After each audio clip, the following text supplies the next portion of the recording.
Yeah. Okay, let's check out this low latency mode. All right. Low I think we're on, latency right? Well, welcome to another Paleontologizing stream. I am here with iios. Hi, hello, welcome. It's good to see you again. and Laurdee from Cooking with Laurdee. It's so nice to see you. yeah, we are in beautiful Bozeman, Montana right now. Out front of the American Computer Museum. So we're about to go in there and it should be a pretty good time. Sounds good. No wind weasel, yeah. Claire notices the wind weasel is not Yeah. on. We're gonna go inside. We're gonna Claire. be inside. Yeah. I've got the wind weasel in the bag, so if we come outside later, I can put that on. There's the Prius right there. And then here is the American Computer Museum here in Bozeman, Montana. We're gonna go have a look around. I bet you iios is gonna have some pretty interesting things to Well, say. let's see. Oh, good to know, Claire. I'll keep that in mind about my volume. Maybe we'll turn up the volume. Turn the volume down. Turn it up. I think it is up all the way. I think it is. Let's.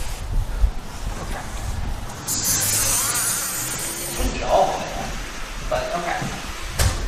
It's been too loud for us, but it's all good. Yeah. Well, even all the way up, it's Sensitive, I guess. nice. Took a little while. But yeah. Alright, are you guys ready for the Totally. Sure. Yeah. We're actually live streaming.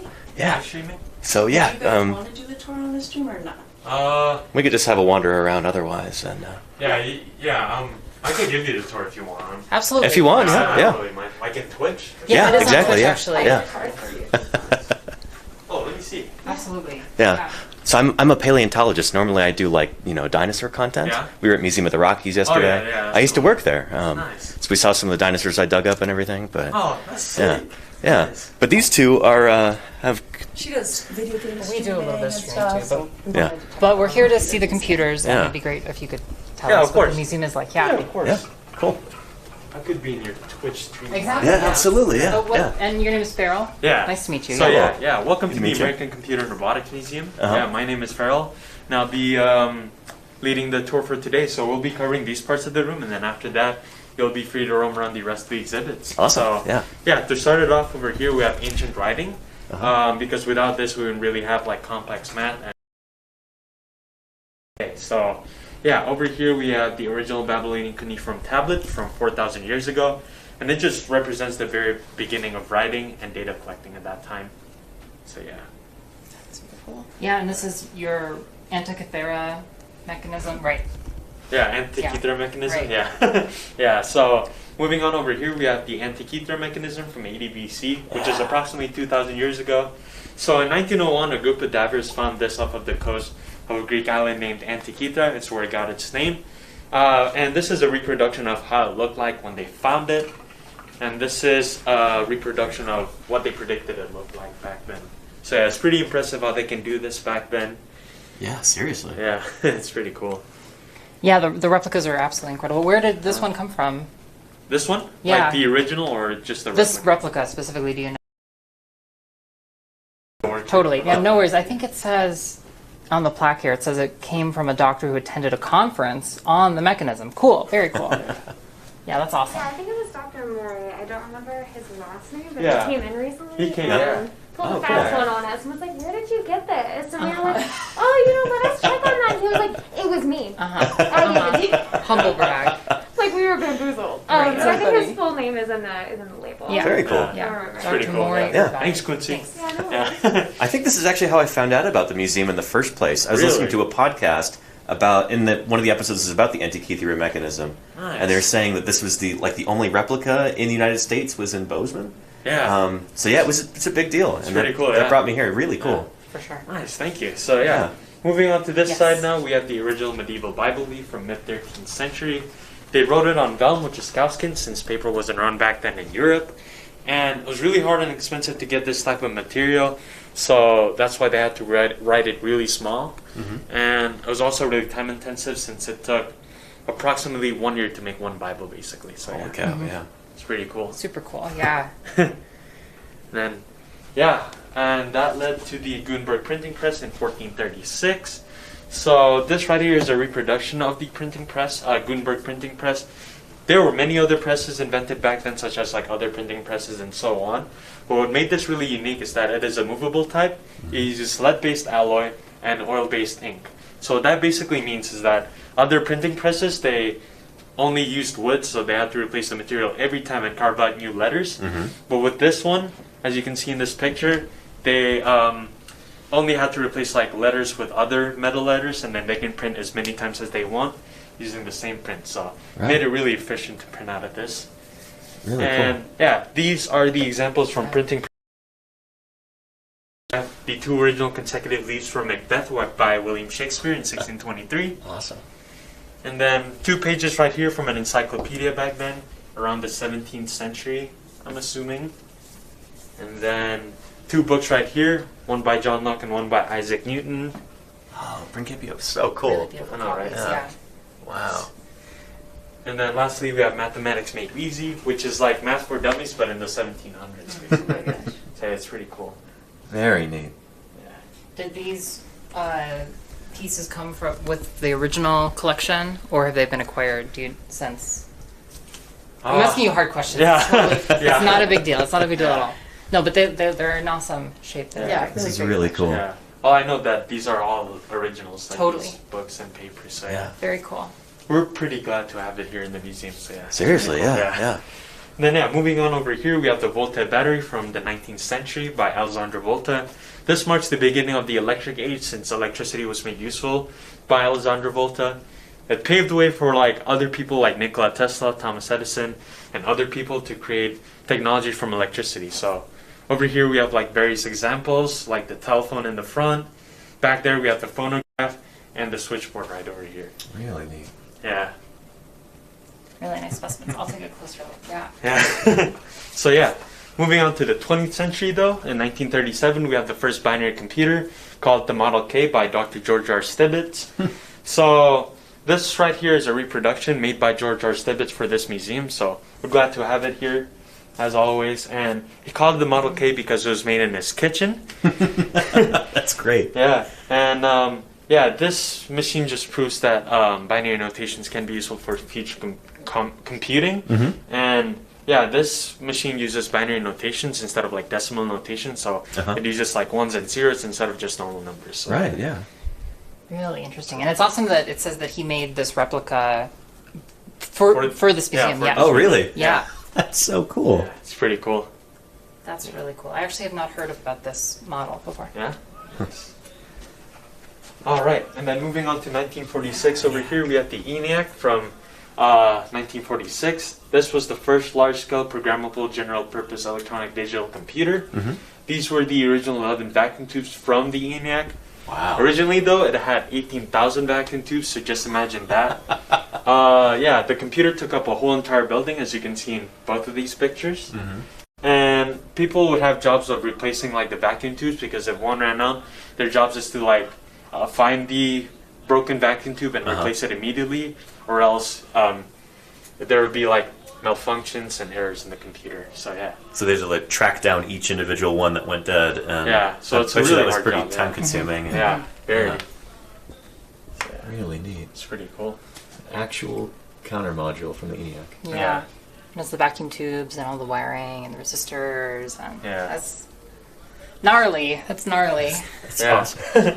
So yeah, and then 50 years later, interestingly, the same university created ENIAC on a chip, which is basically the whole building-sized computer turned into one microchip.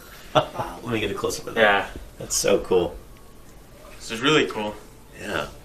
how they can do that in like 50 Seriously. years. Yeah. It's a short amount of time, honestly. Uh-huh. So yeah, this is another example of miniaturization over here. We have the Selectron from 1953. This holds only 32 bytes of memory, and it costs around $5,000 today. Yeah, I forgot to mention that that this is the first electronic memory storage. Oh, wow. So yeah.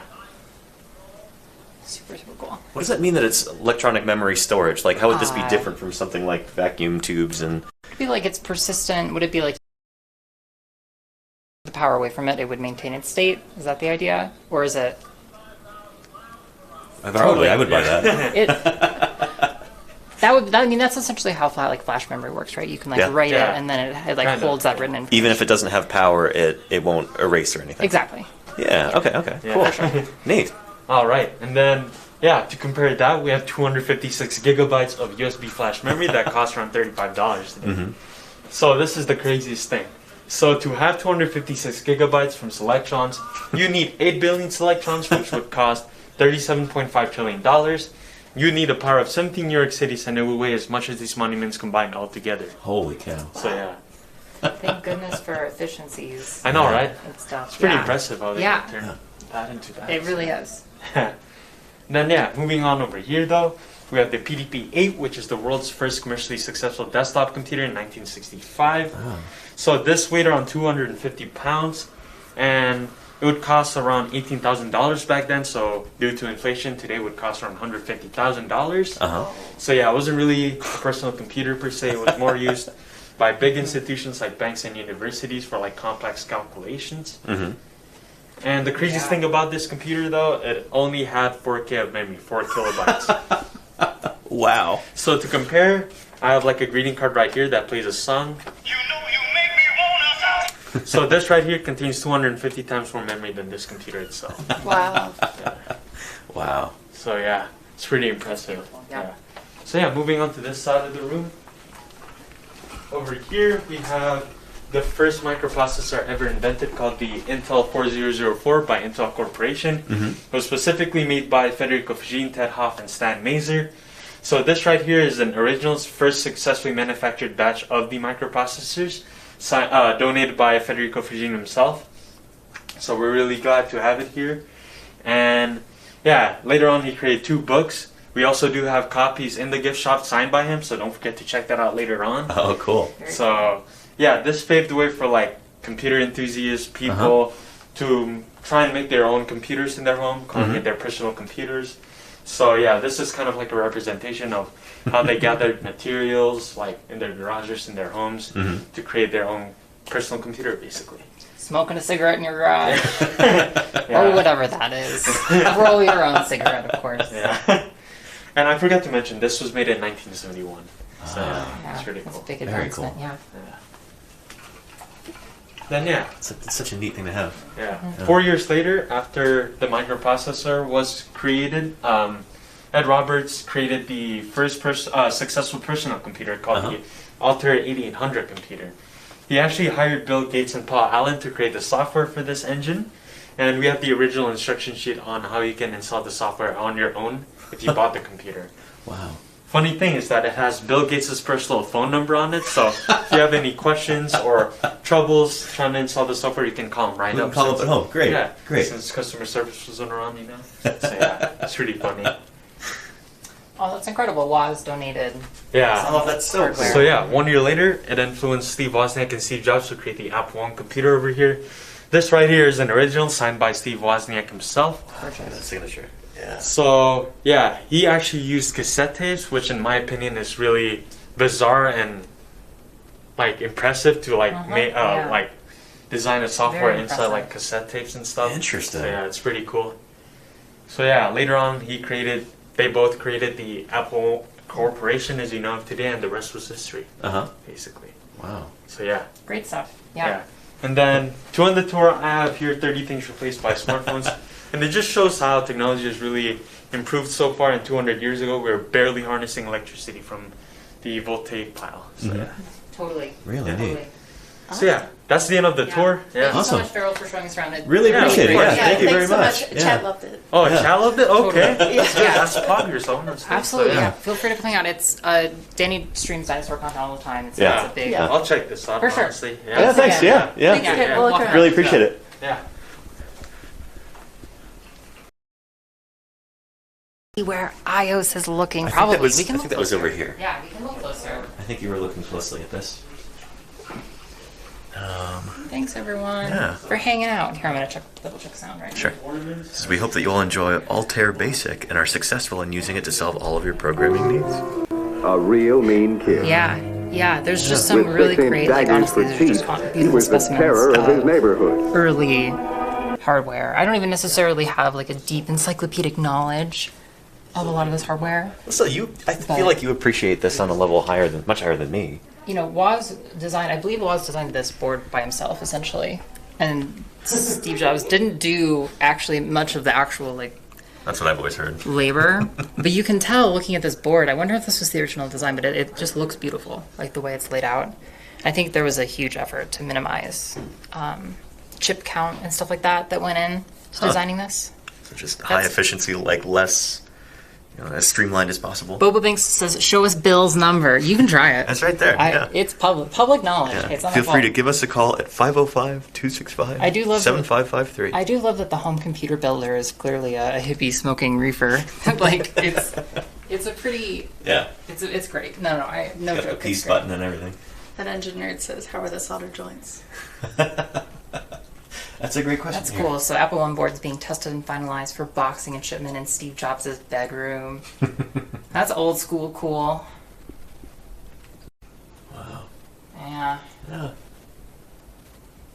Proverbial garage. I remember Beautiful reading something that collection. the whole like garage thing is mostly a myth. That like, yeah, like they had other facilities and everything, but it was part of like the brand that it started in a garage. It was like I think it did. anyway. Oh, but let's show Engine Nerd. Let's see. Yeah, definitely. I want to see those the solder joints. What was he saying? You can't stream on any of these. You're not wrong, paramedics. Yeah, those do look. They could be roller runs for sure. I don't know. I bet you I could stream with the vacuum tube setup. I could figure out a way. Or maybe the Gutenberg press. This is a big footprint, Oh, honestly. the office in 1922. Look at Man. this calculator. Comptometer. It's like an all copper like data input device. Oh, that's That's cool. like actually really sweet. The mechanical calculator was used in business environments. Cool. Man. That's in great shape. Yeah. Really, A lot of this It's a stuff is in beautiful great machine. shape. It really is. Yeah. Is that a slide rule right there? The yellow one? Yeah, it looks like it. Definitely. I never Used this one of those thing. before. We can double check the company name on the chips Cabaret back there. There's an abacus. And also, can these run crisis while so I don't know that anyone has tried. We need to. Montana's oldest desktop mechanical calculator. Wow. This is a great space because it has. I get the impression that this has been supported for a long time by a bunch of computer enthusiasts. Yeah. I'd be interested to know the history of this Look museum. how tiny that is. I'm sorry, but that's my hand next to that slide rule. It's literally like half a finger width. Yeah. iios does not have like huge hands. It's the original. It's the original Nano. That's so cool. It almost looks like a tie clip. Is that what it is? Might be. Look at the top. Tie clip. I think it's a tie Arlene says, clip. I used to work with that lady in the steno pool pic, sitting third row, second seat from the right. She still haunts your dreams, does she, Arlene? Good to see you, Arline. I'm glad you're here. This drawer Things contains have been going pretty well. almost welcome, all Solid Gray of Fox. the North American identified specimens of Troodon. Yeah, that totally is a tie clip. Tell The slide first. rule. That's so cool. Shirt pocket calculators. Yeah, they were of sufficient size. Very neat. These were 60s, 70s. First electronic So they were calculator. programmable. Yeah, they were really influential. Huh. Really cool. I had a much bigger 8 calculator megabytes than of this in storage. middle school. In the dollar What store. format is this, actually? Data Products Corporation. 8 megs of storage. Wow. Yeah. It looks like a giant vinyl disc, really. A megabyte is a million gigabytes, right? I'm totally kidding. Um, no, there's 1,000 yeah. megabytes in a gigabyte. yeah, there's Yeah. 1,000 megabytes in a gigabyte, yes. That is true. In the time of the dinosaur, this was a Yeah, okay, subtropical Pascal, delta, thanks for the sub. home of the big Thanks plant for the eaters 7 months. and of the monsters. Thank you very that much chased for them. that. Really appreciate it. Patrick, you don't want to be a bean counter, counting beans all Yes, day? then I'm sorry, thank you, Daddy. beads all day, excuse me. I actually learned how to use one of those in like 3rd grade, an abacus. Okay. Teacher was holy really cow. into it. So this is a Apollo guidance computer, and it's display and keyboard. That's so cool. This is Are these legit equipment. Are these the originals? They're on loan from the Smithsonian. Holy cow. Well, since when did the Smithsonian just load stuff to everybody? Yeah, they do it all the time. Holy crap, that's incredible. I mean, at Museum of the Rockies, we would send stuff to the Smithsonian. It's cool that this museum is getting stuff in return. It's a give and take here in Bozeman. This is awesome. Yeah, clearly. This is some seriously heavy-duty stuff. There's still articles published all the time about the design of these because their manuals are published and. Really neat. That's So, wild. we were to take it that these have been to space. I would have actually assumed they were. Unless these are like replacements or like a backup or something like that.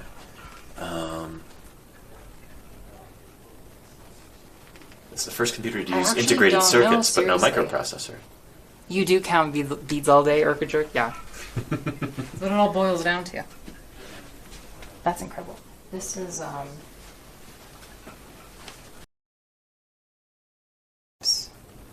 what year were these, though? 1972? Huh. Man, it just reminds me of a really intricate game of, like, surgery. With that right there? You know? Yeah, Yeah. like... I was just looking at the fonts on here. I'm like, damn, that's a nice design.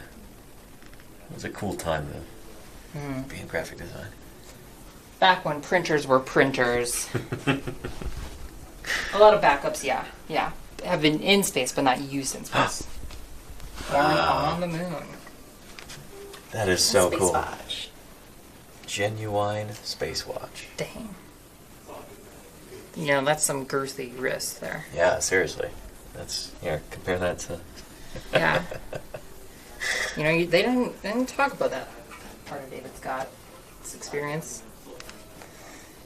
Very cool. This watch has been to the moon. Cool. Let's do this room back here first. If Pretty I can awesome. Guide us. Yeah. Take us there. Yes. Okay. Oh, cool. Saturn V rocket.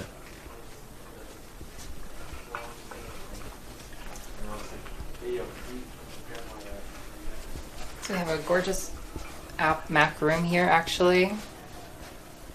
And I honestly don't even know that much about vintage Macs. But I don't know anything about Macs at the all. Lisa 2, 128K Macintosh. Please don't touch, but please do take photos. Great. That classic blocky mouse shapes.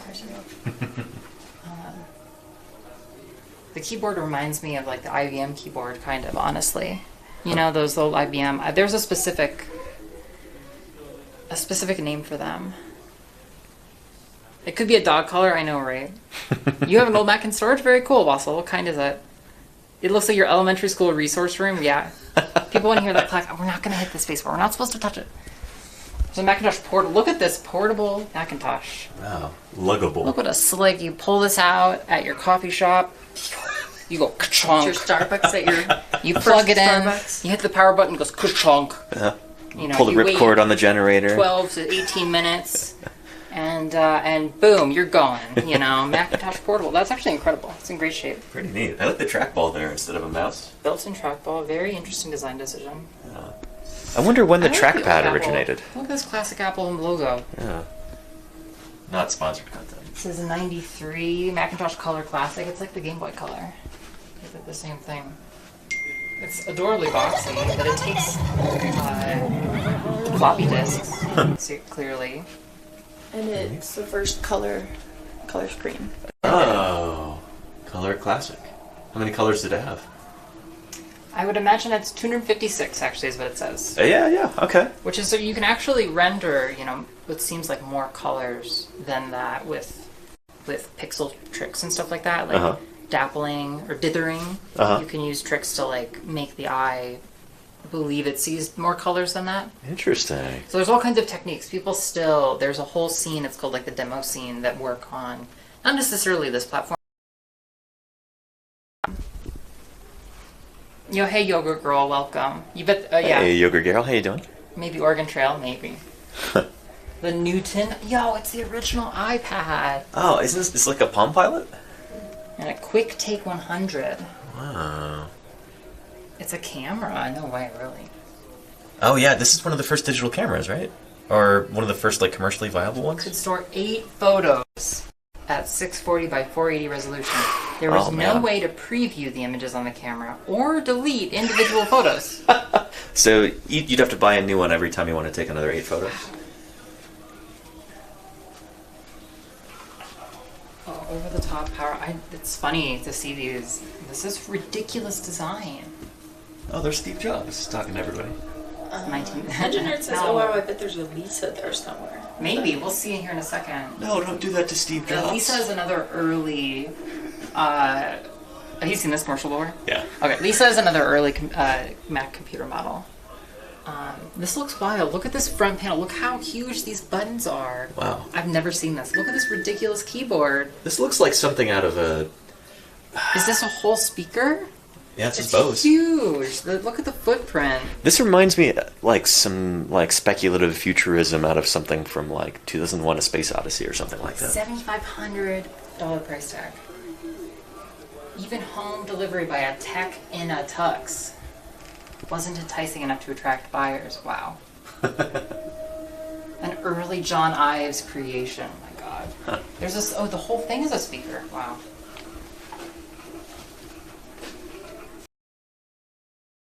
This was my young personhood. This was what I had in school, were iMacs. Wow. Yeah, this is my like introduction to computers at school. I would see these in my dad's office, but I've never used one before.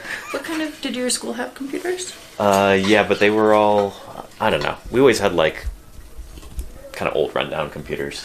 Our school was like sponsored or something. Like, Yeah. they got a bunch of Apple computers. Yeah, we always had Windows computers that were like 5 to 10 years old. Yeah, these never worked that well, but But they look pretty, and that's the Apple philosophy, right? we were a Windows family, though. Yeah, I know. Tell me about it. I remember the Cube a little bit. The This was kind of Cube. slick. This was very like 2000s. What 2000s thought was cool. Wasn't this one of the villains in Star Trek? I feel like this sums up like what the year 2000 and its aesthetic better than anything else. Like clear plastic. Oh, yeah. I don't know. Uh-huh. I don't know. I know what you Something mean. about this. Yeah. The Borg. I know, right?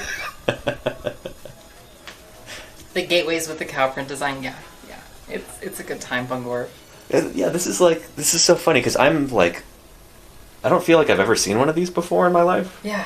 Except maybe here when I've been to the museum before. So the top is the disc. The disc actually sits vertical. It's Okay. interesting. I had a CD player like that once.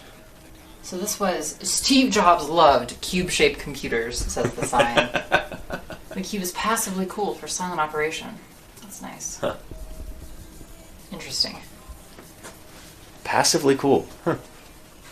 The iMac G4, described as R2-D2-esque, it's bulbous. Yeah. It's a little bit. It looks like a screen attached. It's like if you suction cupped a gigantic screen to the top of your Roomba. It's interesting though. An LCD mounted on an adjustable arm. The optical drive is in here. You know, like I always knew Apple did weird stuff with design, but I did not realize how weird it had gotten over the years. It was said to be inspired by the desk lamp in the Pixel. I don't know that I believe that. That's why it says it was said. Yeah. Unconfirmed. The 512K hyperdrive. So we're going back in time. We're tripping back in time. Here. Hyperdrive. These are special machines, I think. Oh. Before the SE made its debut, there was no internal hard drive for the compact Mac. They introduced the hyperdrive, an internal 10 megabyte hard drive add-on. So this is the thing that caused all that trouble in Empire Strikes Back. I think you should cool to enjoy actually see what science we're as much as you can, and you can't enjoy The science hyperdrive alone. costs You have to share. $2,200. Hello, everyone. Trade show demo unit. Yo, this is some like real like insider shit here. Like, excuse me, I'm sorry. This is some real insiders stuff. My Shadow, thank you for the 3 months sub. We really Oh, appreciate holy cow, that. my my shadow! Thank you Shadow. very much. Yeah. So I'm blabbing on here. Danny, what's up, Claire? What's up? Hey, Claire, how you doing? Yeah. Just being cameraman for right now. This is really cool. I told you would like this, iOS. Hell yeah. So then this is a Picasso dealer sign. Oh, right here. They produce a limited edition illuminated display signs for Mac dealers that have Picasso line art and the name Macintosh etched into a glass. Very interesting. John Casado revealed that it was Matisse, not Picasso, who was his primary inspiration for this graphic. Check out this awesome rainbow mouse cord there. It's really funny. And then it almost looks like the mouse cord plugs in through VGA. It does, yeah. Actually, it's kind of wild. Huh. I joystick like that too at one point. Oh, Claire's just yelling at you for the bad sci-fi jokes. Great. Trust me. They're endless. He's got a million of them. Oh, were these yellowish when they debuted, or did they see the kind of it yellowish? probably yellowed over time would be my imagination. Yeah, I wouldn't think that you would start off with that color. I'm sorry, this computer says Class 1 laser product on the side. Is that just a... Sorry, is that just a normal thing with CD drives? That's funny. There's some humor embedded in here. It says, in 2006, Apple stunned the world again by announcing they were going over to the dark side and switching to Intel processors. Oh, no. So these are Power Mac G5s with Pentium-based motherboards for testing. Developer transition systems. So this is like a developer-only... What a pain in the butt. What a pain. You wouldn't want to have this as a developer? What a humongous pain is my reaction to this, honestly. They require them to be returned. Well, they're out of compliance with that requirement. So... Watch out. Okay. Oh, actually, sorry. What does this pack say? Where did this... Yeah. Huh. Oh, well, R.I.P. Adam Rosen, then, whose equipment this was. Wow. That's really cool. Thank you. Thank for you, all these Adam, donations. for your This is amazing. donation. Yeah. Nice. That must have been what it looked like in his home. Yeah. Gorgeous. Well, I'm glad that we could enjoy it. Yeah, seriously. It's a great space for it.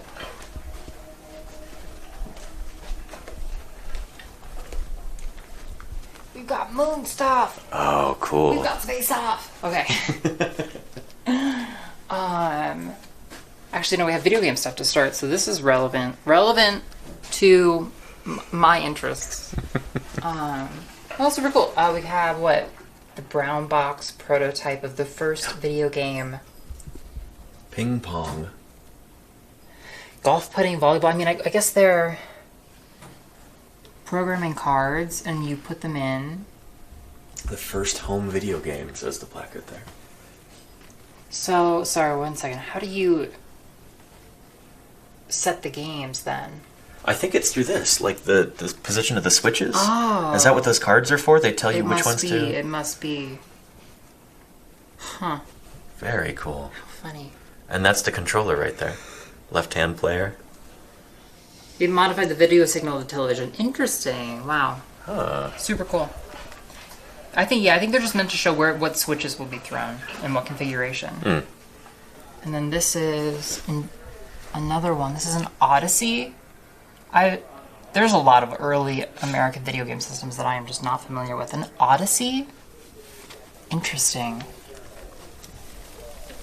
Looks like a 70s system. This is 75 Pong. This has got like fake wood grain on it. I love it. Very 70s, yeah. And very original, great condition, Simon says. Look at that, signed by somebody.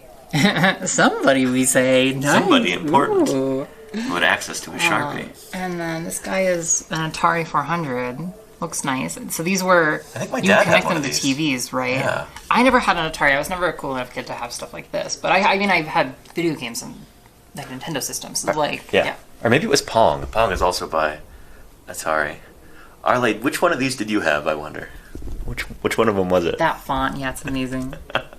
Yeah, Claire, it was just for one room, and then you can walk around the rest of it, basically. So it was, I think we could also like call ahead and get a full tour or something, but... And then they have a Warhawk PlayStation cartridge down here. Pretty great. Pretty excellent.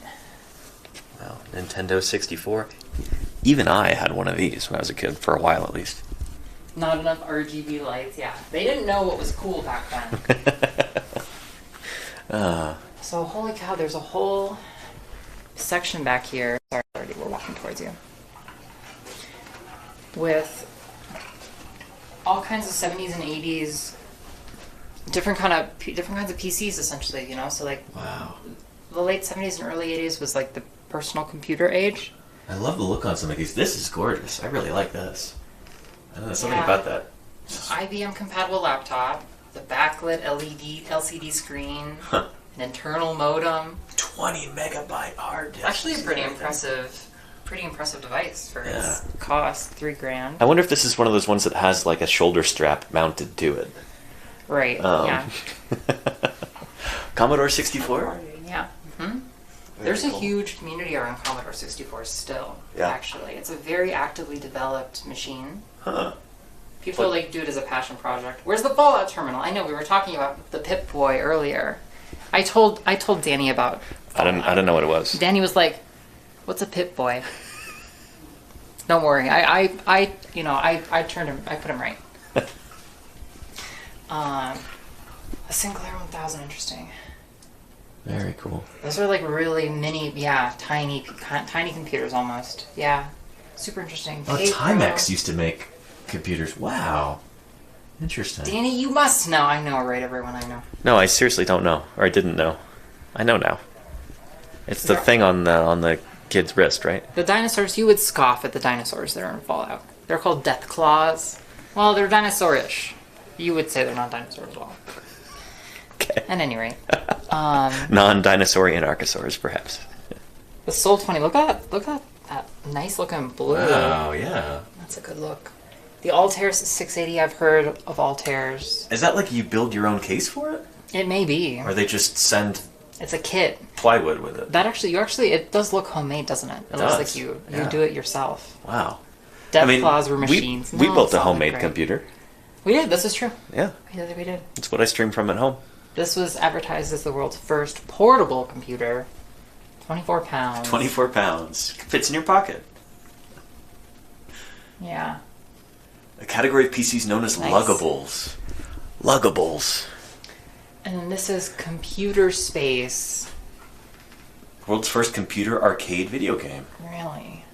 Only 1,500 were built. Wow. Hardware mounted on plywood, black and white television, coin mechanism, quarters dropped into a half-gallon turpentine can. I assume they left it full of turpentine. It's a nice shape, honestly. That's beautiful. Wow. The case must be kind of new, but it's like gorgeous, man. Yeah. 50-year-old games, love it. Oh, is there these a are cool. TRS-80? I think I saw one. Yes, there is actually. Where is it? Point to it. Shasta, it's kind of straight back. Yeah, there you go. Uh-huh. Gorgeous. 1977. Look how gorgeous it is, that black and gray styling. Yeah. It's a good looking machine. $600 is not very much. They sold them in Radio Shacks. Did you have one, Shasta? And I think Pragmatic, yes, there was a PRC 77. Sorry, where was it? I thought I saw it. Pragmatic. PRC 77? I don't see it. Maybe I'm mistaken. Maybe I didn't. We'll keep an eye out, though. Yeah. Often referred to as a trash 80 by detractors. I just don't just I gotta be careful. Yeah. These yeah. are so cool. Oh, man. Stones. That must be like a vintage World War II radio. Actually, no, that's probably after that. That's probably like Korea or Vietnam. Let's see. Radio receiver and transmitter BC611F signal core. Because in World War II, they still had big backpacks attached to them. Yeah. I actually really like the stylings. Look, this one's even signed. That's really cool. First portable cell phone. Wow. I'm sorry, are we just like in the mother lode of cool computer stuff right now? Why do all the cool computer people live in Montana? As I read the story, like the competitors, the story was always that the competitors for the first mobile, there were two scientists and they were both at different companies and they were working to develop the first like working portable telephone. And at one point, one of the competitors called up the other one in his office and was like chatting for a second. He was like, "Oh, by the way," and, like, look outside, and he's just, like, standing out there with his mobile phone. And he's like, you know, oh, that's great. winning. It's a good story. I always like that. I like that But a lot. these look great. This is a gorgeous. The stylings on them are just gorgeous, honestly. What the heck is this? I don't even know what that is. It must be a phone of some kind. It says the Star Trek communicator, the inspiration for Marty Cooper's invention of the Dynatech. Oh, so that must be a Star Trek prop right there. We've probably got accurate prop replica. Okay. Okay, prop replica. That's the tricorder. Thank you. I'm sorry. I know I'm not a star enough of a Star Trek. Not either. Yeah. Laurdee, I hope you're hanging in there. Yeah. You're welcome to sit and hang. Yeah. It's a gorgeous Discman. Really. Look at that. 5,000 buckaroony. I feel like that's smaller than the one that I had in the early 2000s. It almost certainly is. It's like more. It's like a better product. Yeah, like the original is awesome. Little MP3 player, iPod style MP3 player. First consumer digital camera. Oh. The Simon by IBM, right? Oh, this is the same one we saw earlier in the other room. 8 pictures. The Simon actually, I think, is actually pretty influential and important. Yo, hey, arrogant logician. Welcome, everybody. Sorry, we're geeking out with all the tech, but I hope you're having a great time. Is Bennett here? Is Bennett Star here? Or people just posted Bennett Star emotes. Where is he? Where is he? This is the section of the museum about your career, Pragmatic. That's so cool. That's really awesome. Oh. Sorry, we're getting interrupted by President Kennedy. Came out of nowhere. Yeah, the Simon, yeah, very cool. Because it did smartphone applications, essentially. So it was really influential. Like what? Yeah. According to the plaque, at least. It says a cell phone with address book, calendar, notepad, sketchpad, calculator, fax, and email. Fax and email? 1 hour talk, data time. Where do they fit the paper?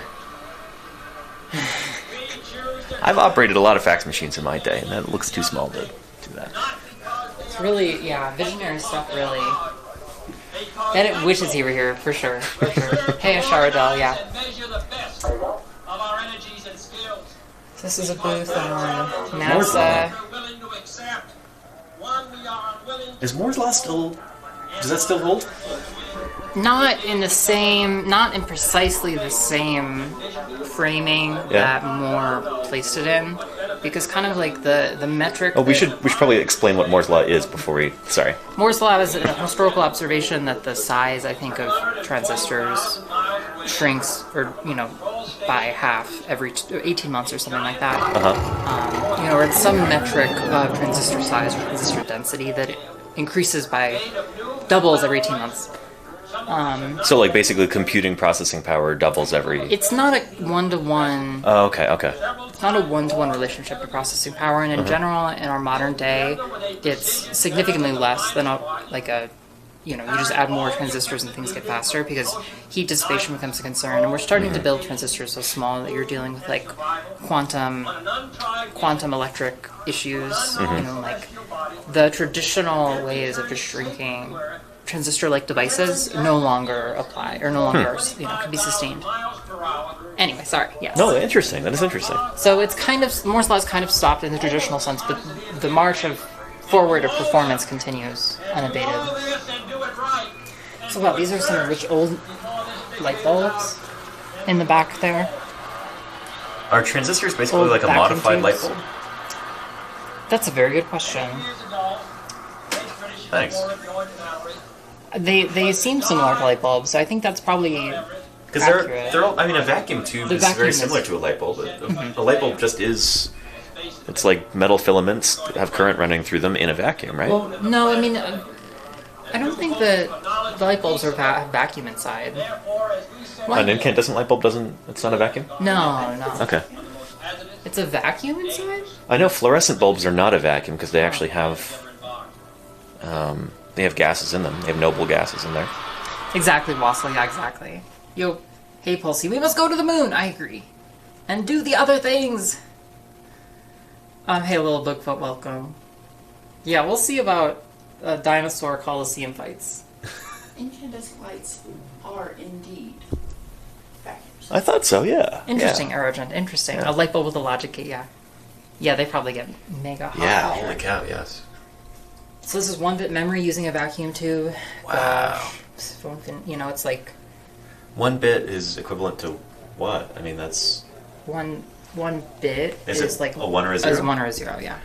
And if we had dinosaurs I could draw now, Could they get along with a horse and a cow?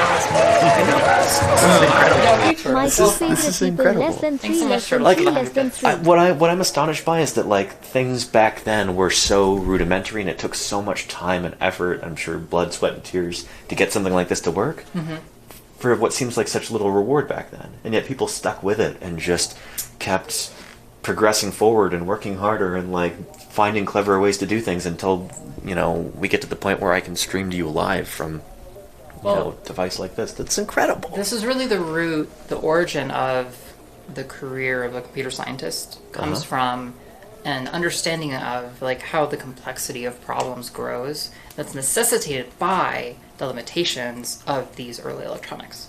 So it used to be way more important that we understand algorithms and complexity and can make things really efficient because the technology was limited. But today you just have like an infinitude effect of seemingly a performance, so you don't even care anymore sometimes. And the same things are about the same things you used to care about.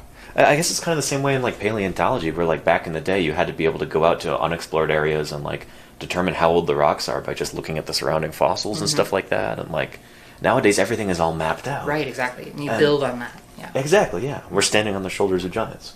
Yeah. Yeah. Or standing on the shoulders of other people who are the same size as us, but there's just a lot of us, so we're way up high. That the problems I solve then end up being about different stuff. They end up not being about technology as much. They end up being about other issues. Right. Communication, organizational, making decisions, all other stuff, really. But Like in your daily job at Twitch. Yes. Yeah. Exactly. Yeah. Wow. Don't drop us. Yeah, we won't, Ashardal, we won't. Thank you, Giants, I know. One could conjecture it would have manifested anyway through technological evolution just out of necessity. Interesting. Pragmatic. And Urkajerk, is this your first time here? I don't recognize your username. But welcome to Paleontologizing. Why don't you get something useful like storm windows or a nice pipe organ? That's a Grandpa Simpson quote. Who typed that? That was Arle, yeah. Oh, Arle. Thanks again, Charles. Thanks again. Yeah, we're here at the American Computer Museum in Bozeman, Montana. Yeah. We got a bit of a tour. It's great. This place is awesome. If you're ever in this part of the country, definitely stop by. It's totally worth your time. The sign says that this is the last surviving mainframe computer used by NASA for the Apollo 11 moon mission. Wow. That's the actually really wild. Well, I mean, look how big they are. A UNIVAC. Is this the UNIVAC 41811? Yeah. Yeah. Look at that. Look at all of these. 32 kilobytes of memory. Look at the cable. These are all transistors in here? What are these? These are each boards. Each boards, okay. So this kind of labels. Okay. These are core memories in the UNIVAC Kachonk. These would be more like logic boards. Okay. That would be my guess. And I think that at this era you would have logic boards that were semi-interchangeable. So each of these, they're all labeled with different numbers. You can see some of them are the same. 4187A1 right there. Yeah, what do the numbers tell us? Do they change some of them? They almost look like they're like 418 to A2, yeah. But I think there's some reuse of boards to affect different operations, I think. Hello, I'm Sam Neill from Right, Faraz, yes. The density does hold up. Okay, right. Yes, thank you for if they're removed, America loses that cord management forever. Yeah, it's human, I'm in awe of my IT friends who do such things all the time. Yeah. So what would this be used for in the Apollo program? Like, what do you think they would need a computer? Like, what are they calculating? It's a good question. I would actually... it was used to receive the data signals, no audio or video, from the moon mission's command modules, lunar mission surface experiments, and the astronauts themselves. Okay. So it sounds like they could get... so like the astronauts' suits themselves would send data about their respiration and all kinds of like biomedical data and stuff like that. That could be one thing that they received. And then data from experiments and data from the command modules. I wonder, it could be so many different things. Like, you don't know if it's, is it metrics? Is it just stuff they want to review? Is it mission critical? It's probably not. Is it Nielsen ratings? They're determining how many people are watching? Like in that Simpsons episode? It's engagement data. Really, it's ads. It's ads. All right, I'm sorry, everybody. We made the Apollo astronauts watch ads. It was easier just not to turn it off, so. What about calculations? I'm not sure, Bluesy. Yeah. I love this. 32 kilobytes of RAM and only 1,000 pounds. Wow. Swell. There's a nice refractor telescope up there. It's kind of cool. That is really neat. Beautiful brass two-piece. Yeah. 1890. They were must-have items in the British drawing rooms of the late 1800s. You know, it's kind of like what a telescope looks like in my mind's eye. Yeah. When I'm fantasizing about like a pirate or something. It's a thing of beauty. Yeah. The late 1800s, when amateur astronomy ranked as one of the most popular pastimes. What a cool time. Automation was much more difficult then. Yes, definitely. Nothing more asks. Modern computers got their start calculating missile trajectories, right?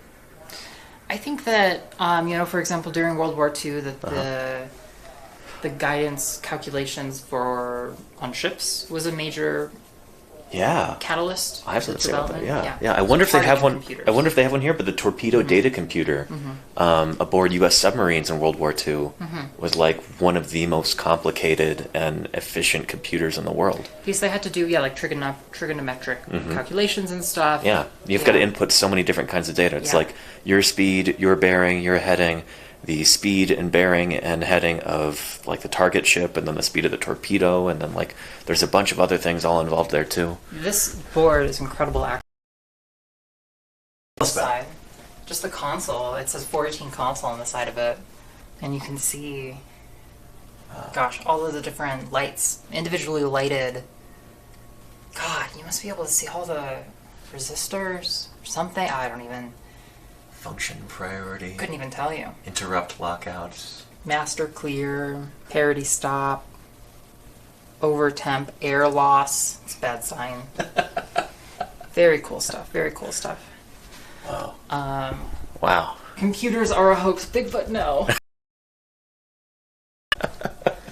So it says that these are clock segments from the original clocks used. I'm not going to touch them. In the firing room, that's very interesting. Wow. All kinds of stuff. 2 original clock segments from the digital clocks used in the firing room at the Kennedy Space Center for the Apollo moon missions. Amazing. That's so cool. Wow. User's Guide for the Approach and Landing Test Data System. Or Altoids. User Guide. Oh, wonderful. Very cool. Look at these printouts. Look at these printouts. This is normal load sequence. Table of log cards. Wow. You know, when I worked at O'Reilly Auto Parts, we had the same printer paper with one of the... What are these printers called? Right, yeah. But that was the one that would print out our orders and stuff and the receipts. Dot matrix printer. That was the Apollo 4 program. Dot matrix, that was it, right? Yeah. Dotty matrix, there we go, right? Hey, random bug, right? And also CMYK, It's good to ask chat. We gotta ask chat more questions. Yeah, we do. Softballs, you gotta be like, and just knock it out of the park. Good job. Okay, we're gonna move on, I think, laurdee. Wow, here's a letter from John Glenn. Why was Neil Armstrong the first human to walk on the moon? In this original letter, John Herschel Glenn Jr., a United States Marine Corps aviator, engineer, astronaut, explains why Neil Armstrong became the first man to walk on the moon. And not him, I guess. This is a funny letter. Actually, the last paragraph is actually where he says it. Yeah. Many think Armstrong had been handpicked to be first to walk on the moon. That is not so. The choice boiled down to position within the lunar module. Aldrin could not maneuver around Armstrong to reach the hatch. The fit was too tight, and Armstrong, as commander, was stationed closer to the hatch. Nothing more, nothing less. Thank you for writing. John Glenn. Tired of answering this question. Oh, man, that's great. Best regards. This is such a cool museum. It's literally, he was in the window seat, okay? And Armstrong was in the aisle seat. He called shotgun, and That's just how it swung, like whatever. Very cool. Amazing, yeah. Wow. Wow, Minuteman Man missile. These were the things that were going to end the world at one point. Yeah, great. You still might. A lot of boards and a circular, very interesting to see a circular, like a non-square shaped chassis. Huh. Some incredible ports on it. Look at those. How many pins in that? 63. 63 pin connector. Something like that. Wow. So What is this right here? Are those fuses? They remind me of like fuses in a car. That's a really good question, honestly. Huh. $250,000 original price. Want to not sleep tonight, you should check out some of the like 60 Minutes reports on missile silo security here in Lovingly Montana. made bomb. I know it's honestly it's a little it's hard to appreciate it and like not be cynical about it.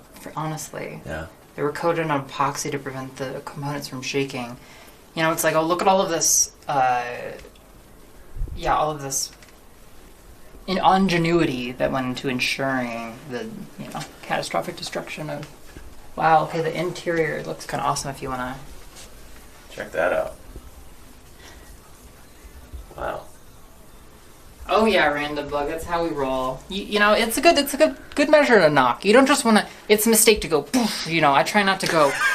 Open the bathroom door like I'm gonna scare somebody. I'm gonna pounce. You want to take it slow.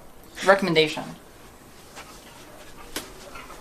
All right, we are. Sorry, I'm stopping again. Yeah, cool. Core memory is a really interesting thing. It has this really unique wiring system.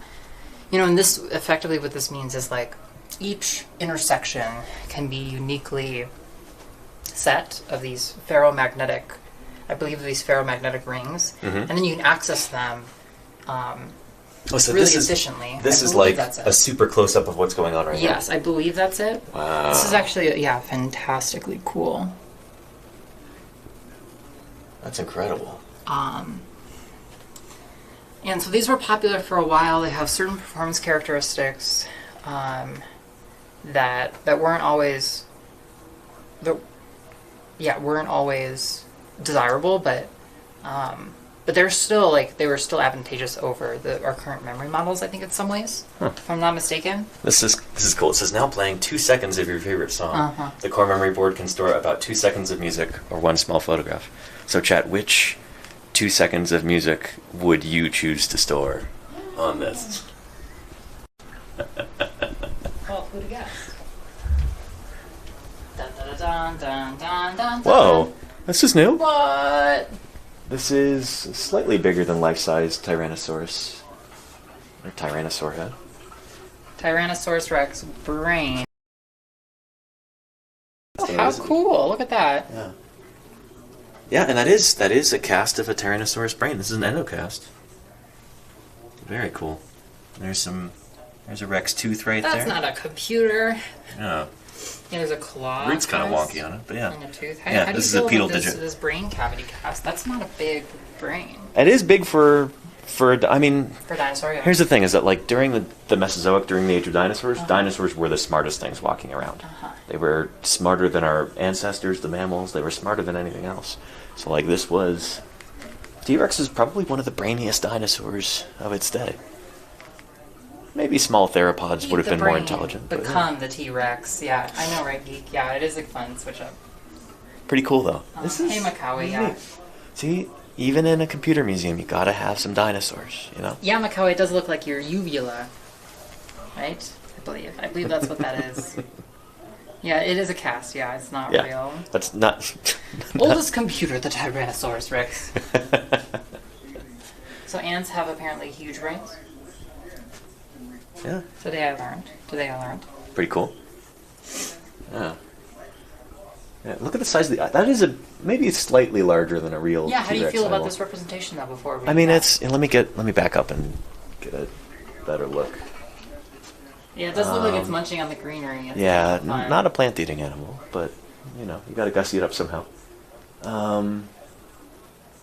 Yeah, I guess it's rough. I mean, the lower jaw... Velociraptor, I know. The lower jaw goes up to about there. I guess it'd be like throat pouch. Chat, I want Danny to have a Velociraptor. Velocinonicus emote. Or something, We'll see. I'd have to make it my own somehow. His commitment to realism it's a little derivative. Is yeah. Tough, it's tough, yeah. Yeah. But yeah, pretty cool. Very, very cool. Yeah. Very cool. Some comparisons of human brains to other brains. Oh, that's neat. Size matters. Let's be real when it comes to brains. That's what this is telling us. Wow. Velocinonicus, exactly there, yes. And then we have, this is a DNA sequencing machine. Oh, DNA sequencer. Applied Biosystems DNA sequencer. Very cool. It's a 1991. Donated by a biologist. That's great. That's cool. Super dude. cool. And then it shows the cost of sequencing of the human genome, how it's dropped over time. And I'm certain it's dropped considerably farther since then. Oh yeah, yeah. Yeah. Pretty neat. Hey Tropical. Yeah, we're here, Tropical. We made it. Also, hey Mayor, welcome. Or Mayor, you've been here. I just was saying hi. Do you want to do a quick introduction? Yeah. Yeah. Hey everybody, welcome to Paleontologizing. If you just tuned in recently, I'm Danny Anduza. I'm a dinosaur paleontologist. I usually do science content, but I'm here with iios, and I do streaming stuff. I'm sorry, I stream. I do video game stuff, but I'm here to see dinosaur museums and all kinds of fun things with Danny. Yeah. And yeah. And I'm Laurdee. I'm from Cooking with Laurdee. I usually do cooking content, but right now I am touring and enjoying some museums with Danny. I'm going to be on a road trip. You'll be seeing a lot of me the next couple weeks. Yeah, it's going to be pretty cool. So we're at the American Computer Museum in Bozeman, Montana right now. Yesterday we went to Museum of the Rockies. That's, I dug up some of the dinosaurs that are on display there. I used to work there. It used to be my place, so it was cool to visit that. But I figured we'd visit a place a little bit better suited to iios's specialties and interests. And spot on, let me tell you, spot on. So where else could I appreciate, full-size movie posters of, the movie AI, for example. Anyway, sorry, what were you going to say? Yeah, well, iios actually works at Twitch, and she's a developer there, so she writes code. I'm trying to be, humble about it, but yeah, I do. I like to brag for you. Yeah. And this is cool. Hey, we've got some Star Trek fans here, I'm sure. Star Trek, predicting the future since 1966. Yeah. We have cell phones. We have tablet computers. We have video chat. And we have Google Glass. That last one might be a little bit more of a misfire, but... Aw, R.I.P. Google Glass. Aw. Do they have a Cray at this museum? We haven't seen any Cray devices yet. What is that? Nothing more. Cray. It's a supercomputer company. Oh, okay. It's based in the Northwest, actually. It sounds like... I don't know, something about it is, it sounds foreboding. The Cray device. Activate the Cray device. They've been around for a long time, yeah. This looks like a Metropolis character, maybe a design, maybe, from the movie Metropolis, that is. So we moved into the robotics section of the museum. Yeah.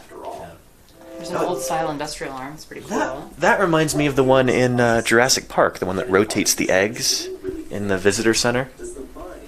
In Jurassic Park, they use Cray and hoods to sequence the DNA, yeah. Oh, is that right? Yes, comrade, the Cray is ready. The Aibo, I remember this being really popular. Me too, yeah. When I was a child. They had some, kind of knockoff ones that were much cheaper, but they were dinosaurs. You can tell, look at the internals and how involved these are. I had the Stegosaurus one. This is clear. Yeah. This is, clearly like a robot, not just like a toy, right? Really impressive. Random Bucket is Robbie the robot. A Turing test. Hmm? Is that an interactive Turing test just by the door you came in? Yes, it's something like that. It's a movie on the Turing test, essentially. Oh, okay. A short film, basically. Let's see if we can pass the Turing test. Yeah. This is created in the mid-50s. Wow. It became a science fiction icon, yeah. It initially completed in Michigan and then further developed in Florida by two separate collectors or fans. Huh. Very cool.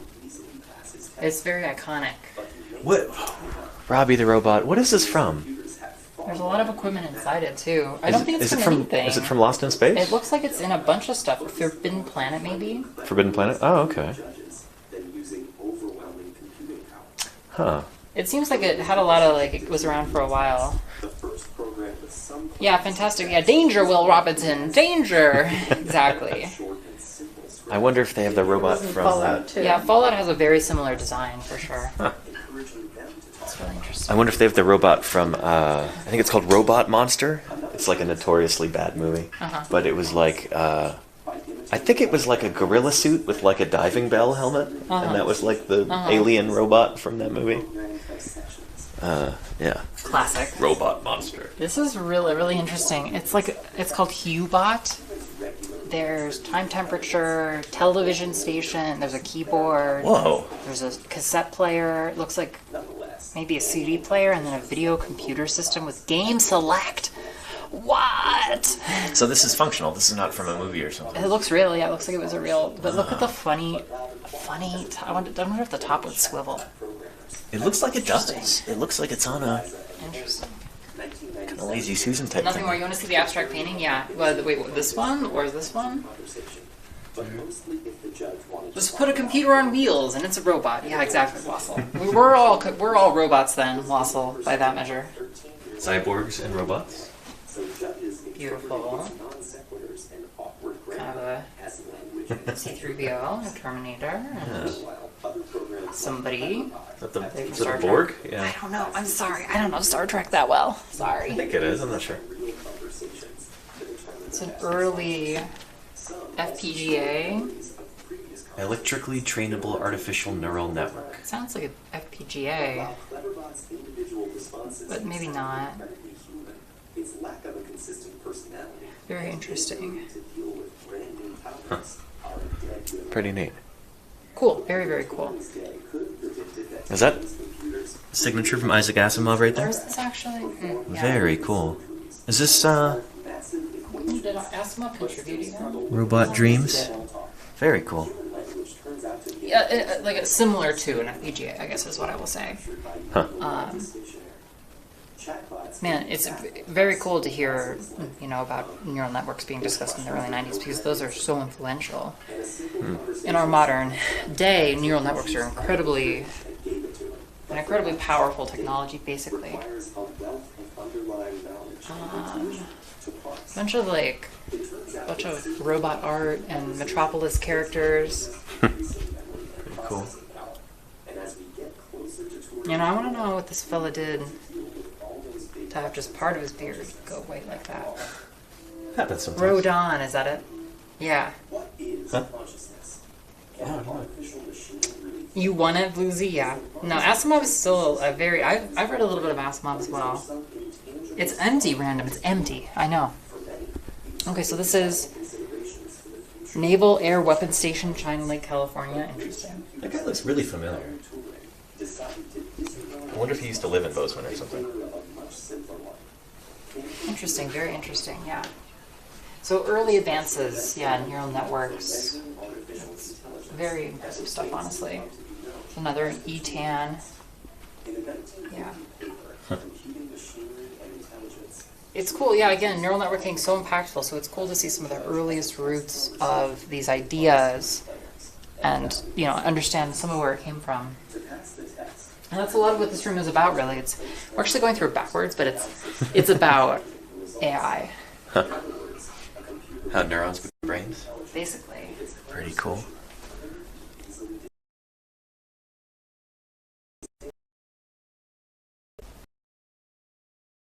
Yeah. Now that is a great example of what we call spaghetti code, okay? Sometimes we have this phrase spaghetti code. I guess that's just a visual representation of it. Or it's not pretty, it's just really complicated, but it works though? Yeah, like spaghetti somehow connects. Yeah. Wow, actual human brain right here. Really? That's not TOS, is it? A slice of a human brain, that's fine. Okay. Thank you, person who contributed your brain. Gave their body to science. Unquoted person. Or at least their brain. Yeah. There's a lot of different pieces of it kind of identified. Yeah, it's preserved. Exactly, patchwork. Yeah. Pretty cool. Richard Andes works at the Undersea Naval Warfare Center. Yes, you were correct about that. Oh, yes. Undersea.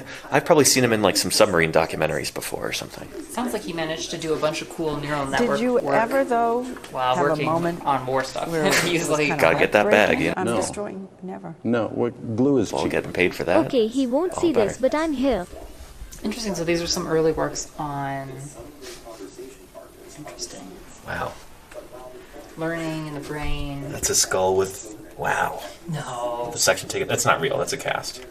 But yeah. Yeah.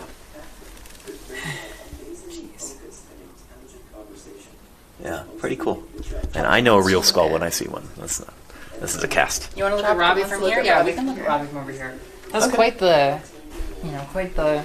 Danger, Will Robinson. Here, I think she wants to look at it from over here. Oh, from over here. Okay. The ponderous Trachodon, 32 feet long and 14 feet high, 1,500 teeth, and not a single cavity. God forbid Urkadrick, brain swelling. Sounds like probably lethal. Temporary phase sub Danger, for Will their Robinson. second month. Danger. Oh, nice. Clippable right there. What's that? Temporary phase, thank you for the 2 months. We really appreciate it. Hey, thank you so much. Temporary, really appreciate that. Yeah. And Bluesy, you had a hole like that drilled in your skull, really? Wow. Like that? That imprecise? I hoped yours was a little bit more precise than this. Holy cow. That's, Poor Robbie. Yeah. Trepanation or whatever, yeah.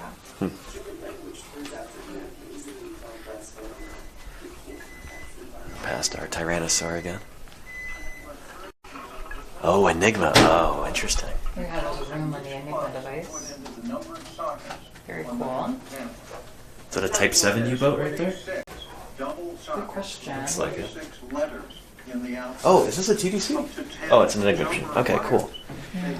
Yeah. I wonder if they have a TDC here. Good question, but let me look for a second here, Java. It says it's an original World War II Enigma machine. Rotors with original wooden box. Wow. One rotor open to show the entry of wiring to reassign letters. Next, the Enigma operator sets each rotor to the code book determined starting position. He sets the right. Thanks. Yeah. Somebody's gonna get. I'll unmute it before we leave. Oh yeah. That's incredible, actually, that this is a real Enigma machine. Really amazing. Man, all of the effort that went into producing this and then later cracking it. And look, can we get close to the plaque on the box? Yeah. It's all in German, but. Your big tongue. Yeah, I can speak German or read German. The rotors, incredible, absolutely incredible. Amazing. Wow. So this has got to be a replica of an original, like built to spec and everything. I think the insides are the original. The rotors are original. So these here in this box I here think must be so, original. yeah. Yeah. Incredible. Wow. Oh, that's awesome, Wassel. Yeah, I've read a little bit. I read Cryptonomicon talks a little bit about what's his face and the Enigma machine and the process of cracking it. Yeah. Alan Turing. And stuff like that. And this is really cool. Oh man. So I don't know. People who have watched my channel for a really long time, and I'm kind of fascinated by submarines. Like I don't know, the American submarines I always thought were the most interesting, but like German ones are interesting too. This looks like a Type 7 U-boat. This is like the most common one that the German Navy used. Do you know what those things are on the front? Those kind of like spiky parts? I don't. So those should be much more narrow, because they're basically like a little blade. But those are meant for like cutting through anti-submarine nets, or if there's like a mine or something like that suspended from the seafloor. The thought is like if it gets caught on the front, that might help cut the chain or the cord. Yeah. Interesting. How long were they? This one was not very long. Type 7 U-boat was pretty small. I think they're like 150 feet long or something. U.S. submarines, like the fleet submarines, like Gato or Baleo class, they're like 309 feet long. So like the one that we might go visit in the city, right? That's a Baleo class submarine. Right, for sure. Yeah, that's I think about 309 feet long. Yeah. Danny knows his boats, yes, for real. I'll probably get a poster. 30 meters, good to know, Bluesy. Yeah, oh, yeah, Bungorf. Danny's submarine passion runs deep. Super cool to see these pictures of the Enigmas in the field, I guess, Yeah. This isn't TOS, is it? No. Okay. Yeah. Huh. Put a lot of time and effort into making those, and then. And I wouldn't ask that question unless you want to find out the answer to that question from the people who actually decide that. That's my response. Oh, okay. Because yeah. Oh, bring that on yourself. Also, no, I'd be doing like modern animal conservation or something, wildlife biology if I weren't in paleontology. Okay. So the Turing bomb this was how they cracked the Enigma. Really? So it actually says start here, I guess. Okay, cool. Huh. So when do we get to see the nuclear vessel? Yes, that's back in California, yes. No, that's a diesel electric Let me turn submarine. this thing back on. Oh, smart. Wow, I like that they give us the terminology right here. They spell it all out for us. Plain text, encryption, code, cipher, cryptosystem, cryptanalysis. There's a great signage in this museum. Yeah, there really is. It's very thoughtfully written. Yeah. Yeah. So yeah, so I remember the bomb was, this starts with 8, 9, 10. Where's 1? Here's 1. Okay. Sorry. So this tells a whole story, I guess. Wow. Of how they cracked it. Wow. Yes, totally agree, paramedics. Completely agree. It's a travesty, really. Yeah. Oh, with Turing? Dinos migrated from continent to continent via submarines. Is that true? So to remain undetected. That's super cool. And in the UK, Random Bug, yeah. There's a National Museum of Computing there. Oh, neat. Yeah, this is more of a small scale. Like, for such a small scale museum, this is an amazing collection. Yeah. I don't know that I have it in me to read through this right now. Well, just be it known that someone designing this exhibit was passionate enough about this in order to create. I remember reading about this. Story. Okay, I remember. Sorry, I'm remembering a little bit. Yeah. So they noticed that. Okay. Yeah. Walk us through it. They started to notice patterns in the encrypted messages, and I think that some people got lazy with some portion of their some of the users of the Enigma became lax with how often they would change out their was it the cipher key or something? And that gave them the opportunity to use statistical methods to try and crack some of the process. So there were essentially cryptographic weaknesses in the format of the Enigma that weren't well understood when the Enigma was created, but were eventually taken advantage of due to inappropriate user error. That's real, user error. Yeah. And this led, right, so in Poland, somebody was able to notice this, where they got, so I'm reading the plaques now a little bit.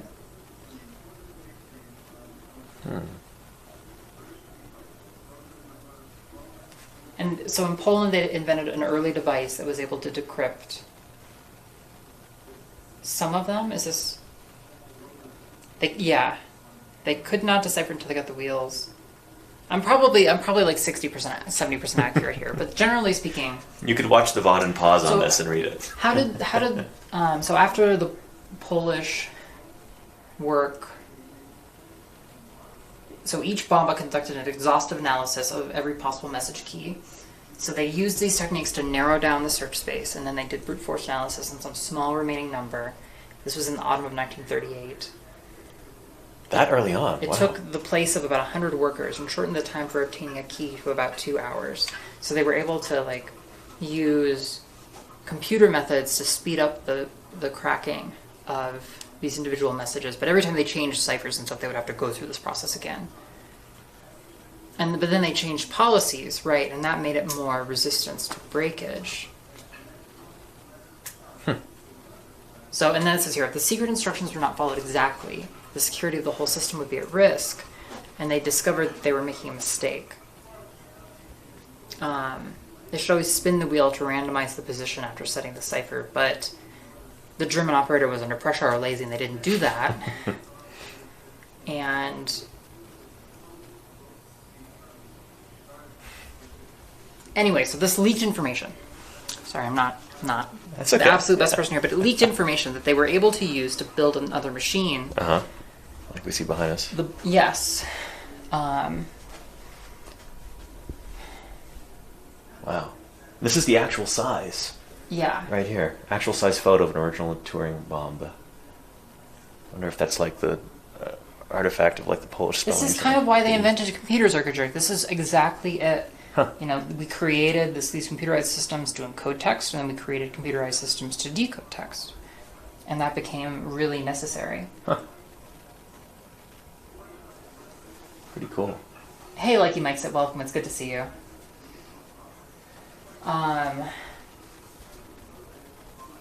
And so they trained at Bletchley Park. They trained. This is awesome. This video of it running. Yeah. They trained people to be able to decode these things, and they could do it pretty quickly. Really neat. Yeah, but you would manually set all of these options. Yeah, very cool stuff. So then they have actual equipment. Sorry, we've talked about what it is. They have actual equipment. Super cool.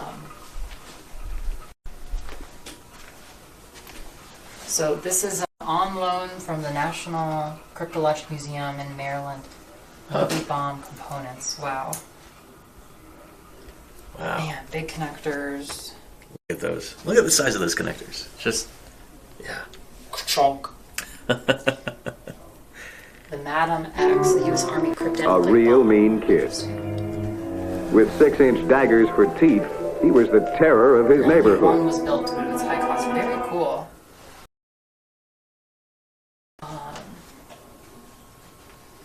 Maybe they would decrypt it.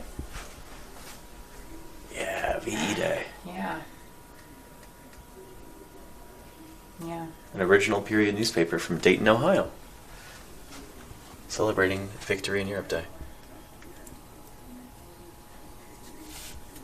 What else have we got going on? Teachers' pay hike depends on tax boost. Oh, so topical, so relevant. Huh. Very, very interesting. And then there's the bomb site. Here's the Norden bomb site we were discussing, actually. We were? Yeah, this was the bomb. Well, this was a bomb site. This isn't the bomb site that's used on boats, but it's a bomb site that's used on bombers. Yeah. Like in the B-17 and B-24 Liberator. Yeah. And it's essentially a mechanical computer. Yeah, exactly. Mm-hmm. Yeah, this was, so I've done a little bit of reading about this too. Like, this was supposed to revolutionize, like, aerial bombing. And yeah, it was all really precise, and, like, it worked really, really well, provided conditions were perfect, which they never were. So it was like the vast majority of bombs dropped over Europe in World War II didn't land within, like, 4 miles of their target. Yeah. Yeah, they were super inaccurate. And these helped, but even still. Yeah. Here, there's a lot of configuration. Yeah, that must be the viewfinder right there. Mm-hmm. Yeah, looks like it.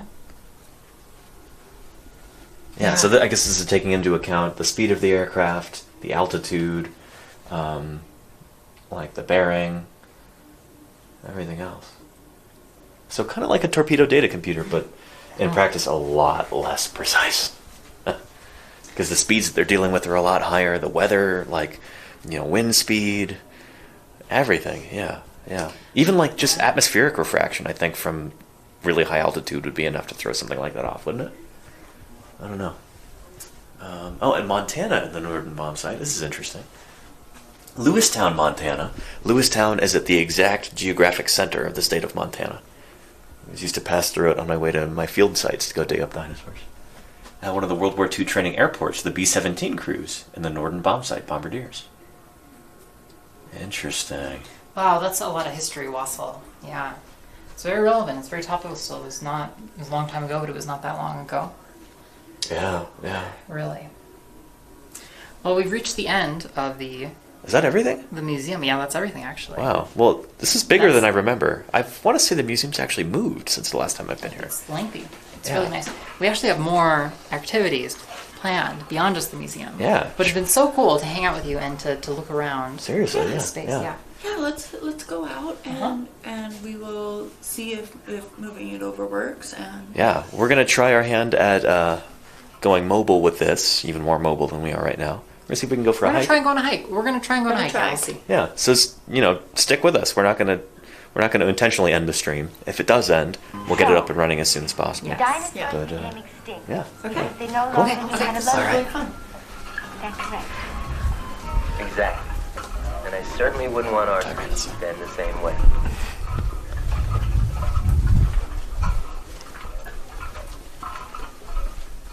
Very cool.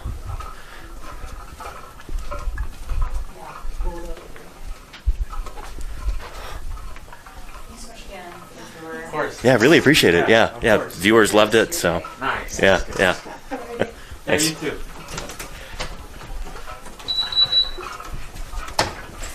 All right.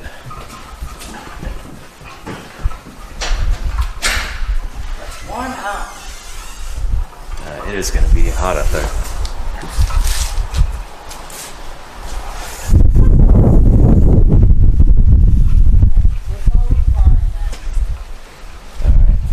Thank you, American Computer and Robotics Museum. Thank you. That was fun. Yeah, for letting us see so many cool, really genuinely very cool things. Yeah. Awesome stuff. All right, so how's this going to work? iios, you get into the passenger seat. I think I want to have laurdee hold this, and then we will swap this. Yeah. And then I will hold it, and then I'll sit. You'll sit with this on you. On me. Okay, this is a complicated procedure to try and get this to... You hear what I said? You want me to hold this? You're going to hold this. Watch those cords in particular. Don't touch That's those. those cords. Okay. Okay. You want to mount it either way. So, like that. There you go. Okay. Still connected?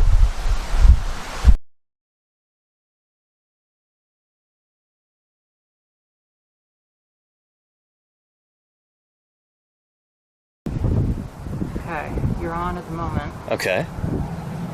laurdee. Yeah. As a few seconds pass, we just want to confirm that we're getting sound. You can hear on your own phone. I'm gonna look.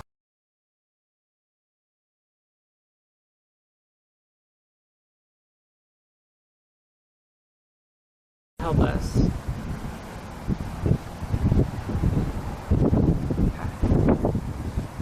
And I have in the bag, I have some more of those Velcro cable ties. You're on. Okay, we're on right now? Yeah. Everybody, thank you for being so patient, waiting for us. I tilted this. Okay, Danny, I tilted this that way. That's why it's wrapped that direction. So pull it. You kinked the cable and now it's working? I didn't, well, kink exactly, but I moved it so that it's Okay. So it's being pulled toward... this way. Okay. Slightly. Yeah. And when it's not like that, it disconnects. Wow. Wow. Alright. We got sound? We got sound. Okay. Let's go on a walk. Let's go on a walk, everybody. All right. Well, Let's go on a walk. somebody might put this A real mean kid. Thanks. With 6-inch daggers for teeth, All right. he was Excellent. the terror of his So on neighborhood. that end, the connection is the issue. You can see it. It makes no sense at all. No sense at all. I've seen a couple of them. Hey everybody, thank you guys for being so patient. Wow. We appreciate you guys. Yeah, seriously. Hanging in there with us. Let's go on a nice walk together. Yeah. Make that happen, yeah. We're gonna go take a look at Bozeman right now. Don't get hit by a car across here.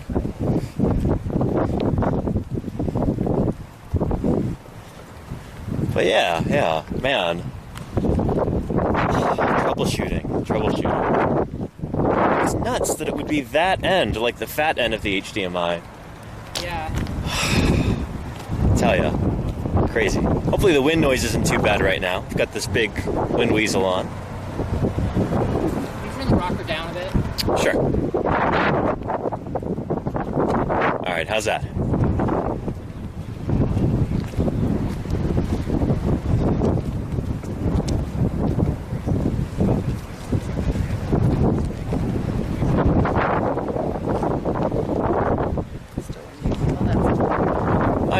It's very windy outside. Windy out. We are It's outdoors. just gonna be windy. You should see this, like the wind weasel on this big fuzzy thing to drown out the wind noise is seriously twice as big as the camera is.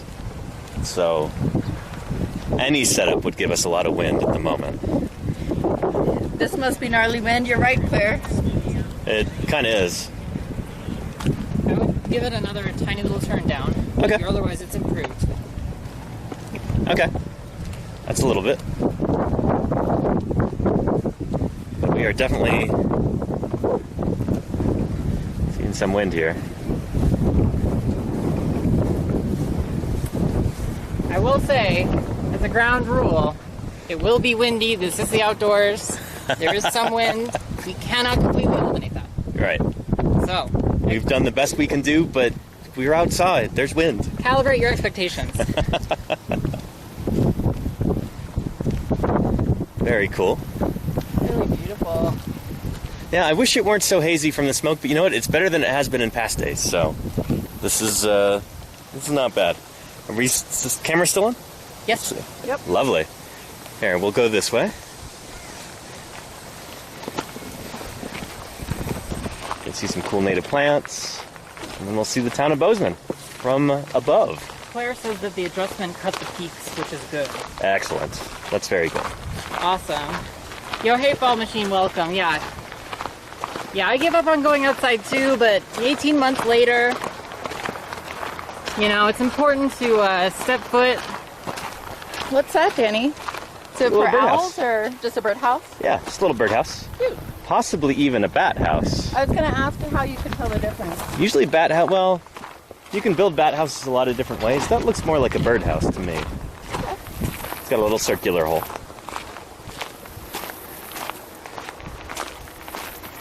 I wonder if you can probably see the wind weasel on the camera right now at the top. Really? Should I eat some? I'm just kidding. I don't know what these are. These might be choke cherries. Why are they named that? Eat some and find out. Okay. Would they constrict my throat very severely? If you're allergic to them, probably. That's how allergies work, right? Yeah. A beautiful trail. Yeah. A beautiful trail. Wow, wow, wow. Look at the mountains over there. Mm-hmm. Yeah, it's a gorgeous vista. And I'm not sure how easy it is to see, but the mountains off in the distance are really pretty. Those are the Bridger Mountains over there. And then if this were a clear day and you could see all the way that way, you'd see the Spanish Peaks over there. And there's the Gallatin Mountains to the south of Bozeman. Is that downtown Bozeman, the bigger buildings? No, that is campus right there. So that's the tall, like, little narrow spire over there. That's Montana Hall. That's like the admin building on campus. I spent altogether too many hours in there. What's the big white dome? Wrestling with admin. Says Toast Montana? That is the field house at Montana State University. So that's where they have basketball games and stuff like that. Yeah. Is that smoke coming off the Bridgers? Over there? Those are the Bridger Mountains over there. And those are just, it's clouds up there. Most of the smoke is really to the east of us, or west of us right now. East of us is a little bit more clear. Good job in reporting them, though, Java, with those mosasaur teeth. And the importer. Hey, what happened? Oh, you recommended that Javasaurus report. I did. Somebody selling mosasaur teeth. I think you said that you couldn't recommend that they... That they purchase them, yeah. I'm trying to scoot the microphone backwards so the wind weasel doesn't show up on the camera, because I think it probably has been. It is. No? They said it's not. Oh, okay. You can only see it in the shadow. Well, there we go. That's much better anyway. But yeah. Ah, shit. Sorry. It's falling down. There we go. Apologies, everybody.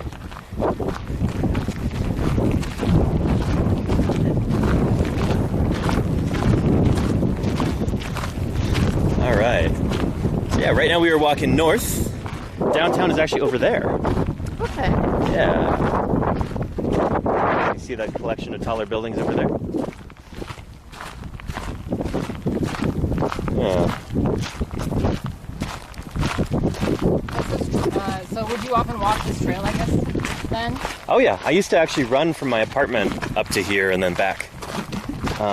So my apartment would be just a little bit north of there.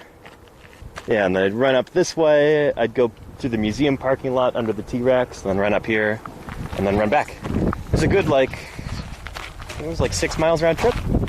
So yeah, not too shabby. It's funny, when growing up in the Bay Area, you know, basically at sea level, there's a lot more oxygen in the atmosphere there. And so,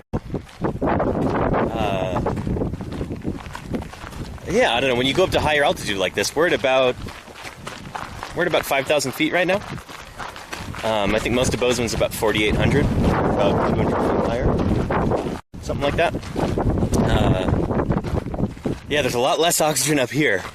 And so, you know, I'd get acclimated to this altitude and this level of oxygen and everything. And then I'd go back home for maybe winter break. Go back home to the Bay Area. I just felt like Superman or something. Like, I could run and run and run after that.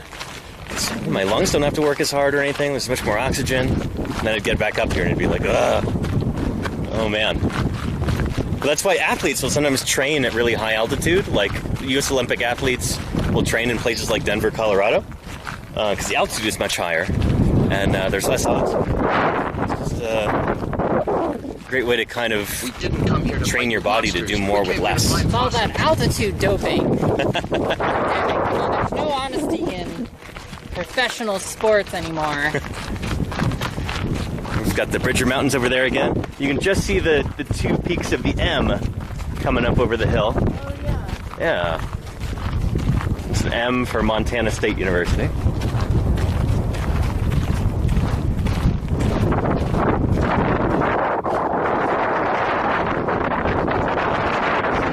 Yeah. Or running tracks, too. Surprised there's so few people up here on a Saturday. Yeah. Yeah. No, I'm used to it just being like people walking their dogs everywhere, people on bicycles, all kinds of stuff. Don't see anybody up here. I guess it's the smoke and the heat. Yo, welcome back, Tropical. Yeah, the wind kicked up just a bit. And bruh say what? Hey, welcome to Paleontologizing. I'm not sure if I've seen you here before. We should change the stream title, huh?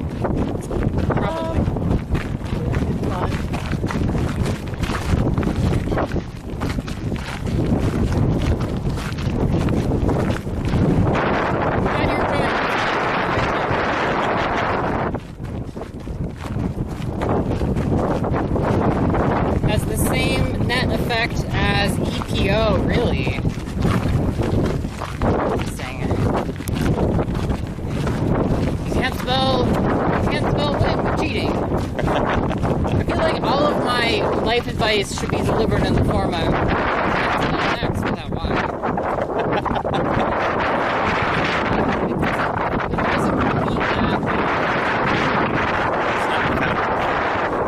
My whole philosophy is about overlapping letter content.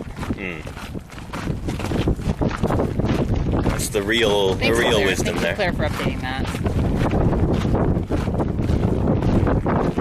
Inaudible. Yikes. It's just the wind. So this has like noise suppression built into it? The Sony Action Cam? Wind noise is super loud. We gotta turn it down. Okay. Is that better? Also, if we walk along those paths, maybe the wind noise might be less.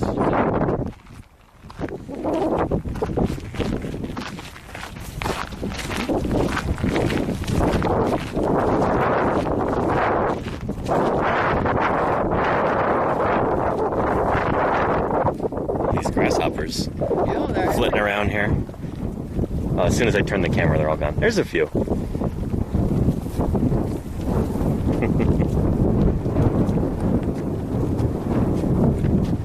I don't know what these flowers are. I should iNaturalist those later.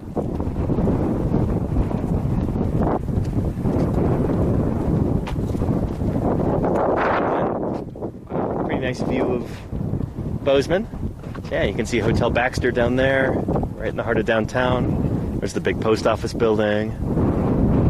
There's the field house, and that kind of brown building to the right of the one with the spire on it. That is the building that houses the Dino Chicken Project, believe it or not. Or at least it used to. I don't know if it still does. But yeah, pretty cool stuff. Oh, and here's some rattlesnake grass. I've heard this called rattlesnake grass before. But there's like probably a dozen different species that colloquially get called rattlesnake grass. But they, yeah. Those rattling noises. There goes my mic again. The wind is catching it. Do you have a good snake population out there? I've never really seen any snakes here in Bozeman. No. I wish. Yeah.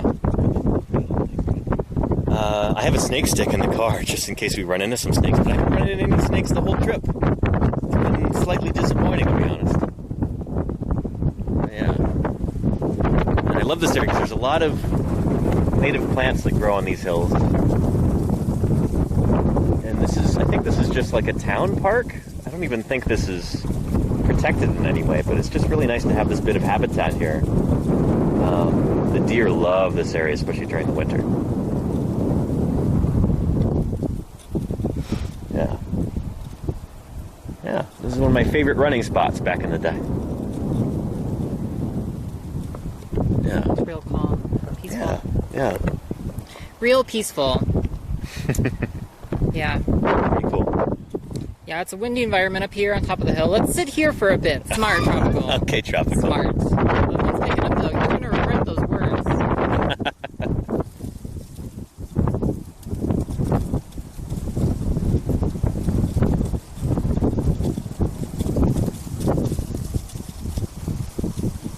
It's not a big city area, then. It's not. Well, it's full of trees. Yeah. Really. There's a lot of trees in Bozeman. I said there. Okay, thanks, Tropical. Gotcha. There is bench. Oh. It makes you realize how crowded you live in Europe down this area. That's, yeah, I mean, it's really interesting. Absolutely, yeah. Yeah. We've got a super abundance of space here, and We Tropical, we realize there's a bench. I don't know that we want to sit in the bench, but there is a bench. I definitely do not want to sit on the bench because when the stream will drop because the cords will be rise. I know. Yeah. We haven't gone for 4 miles. Yeah, we haven't gone for 4 miles. We maybe gone like a third. Like 500 feet. Maybe a third of a mile. No, probably about half a mile. Maybe 5 kilometers. No, not even. 5K is what, like 3.2 miles? Yeah, something like that. 3.5 miles. I used to run 5Ks all the time. I should know this. Anyway, let's keep walking over there.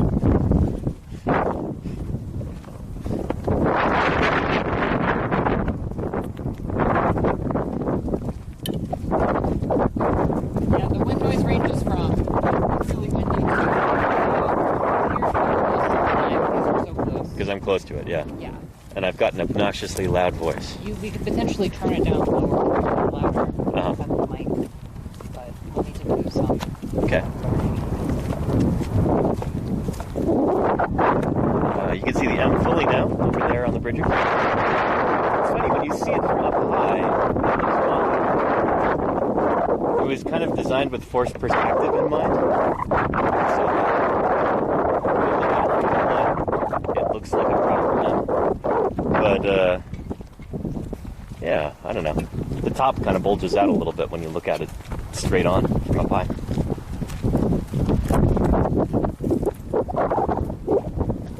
Danny doesn't wear sunglasses to protect his eyeballs.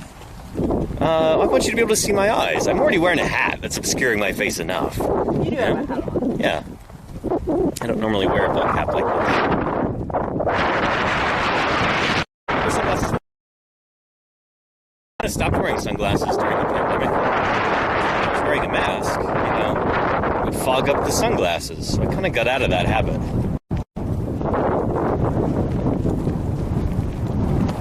And I remember doing some geology up here for geomorphology class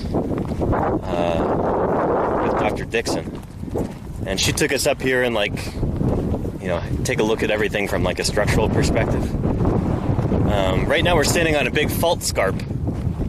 So this is basically a spot where like a bunch of the land just dropped down and it left this part standing up high.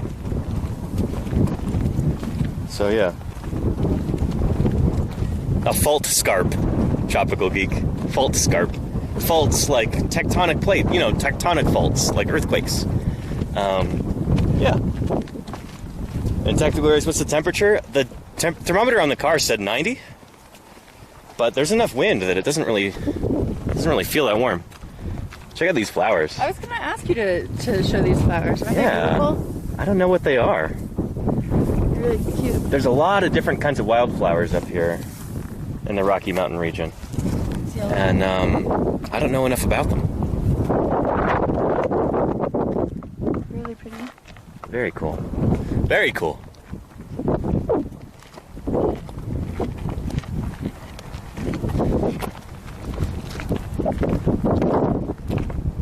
Oh, let me see if I can take a look at this grasshopper. If we get close enough, see some of the colors on its wings. Ah.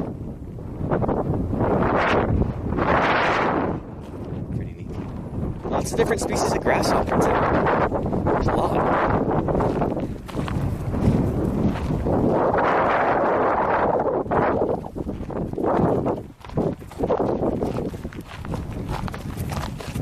Flowers keep the bees busy? Exactly, yeah.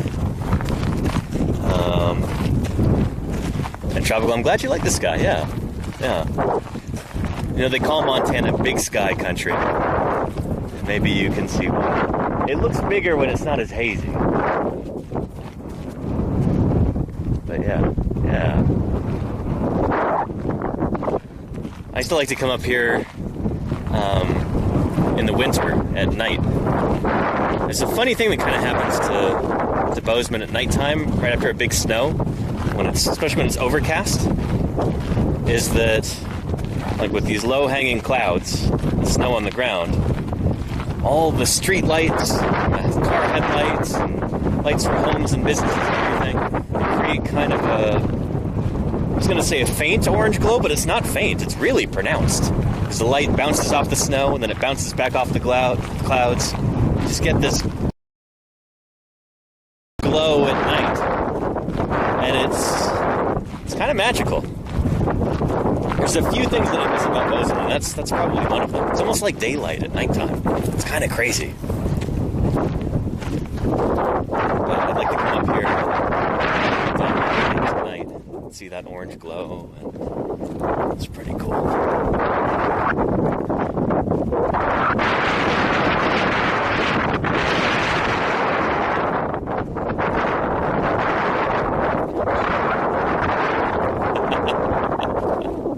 I thought about bringing my pterosaur kite, but I still haven't tried it. Got some sparrows right there in the bush. Hang on, Max. Oh, they flew off.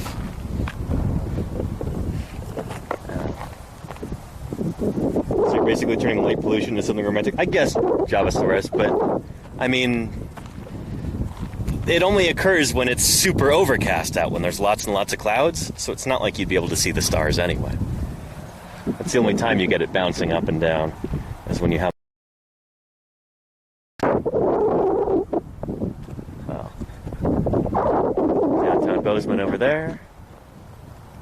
And then, does anybody know what these are called? Have you seen these, laurdee or iios, these fences? Yeah, what are they? They're called buck rail fences. That's a fun name. Yeah. Part of Montana where you have a lot of trees. I don't know why they're called buck rail fences, but that's what they're called. You can make them out of like lodgepole. The trees we saw down in Yellowstone. Yeah, we're gonna go down this way. Hopefully the spot. Yeah, down. Yeah. And they call them the horse fences back home. Interesting, tropical. Okay. They probably do work to keep horses in. Pay attention while you're walking, even though we're streaming. What do you mean? I almost slipped because I was reading chat. Oh, yeah. Gotta be careful. It does get a little slippery through here if you're not used to walking on gravel downhill. Again, some more of these. Ooh, these ones are orange. These are beautiful. Nom. And they're really, like, you can see the bubbles move around. They're like tiny little squishy tomatoes. Look at that. I bet you those are choke cherries, but I'm not entirely sure. pretty cool. It's got a nice woody stem to it here. Yeah.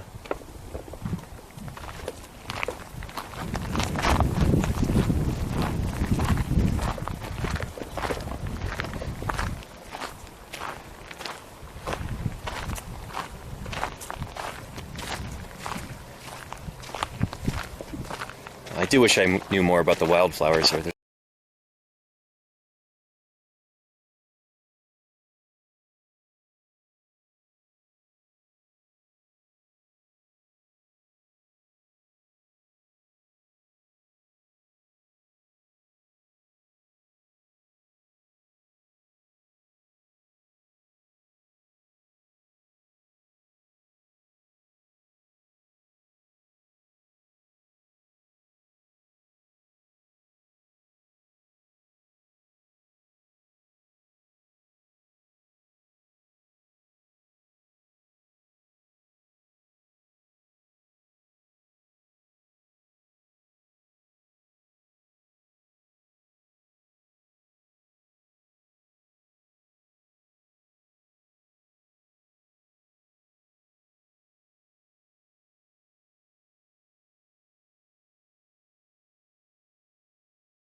I guess when I bent down to look at those flowers, that was what did it.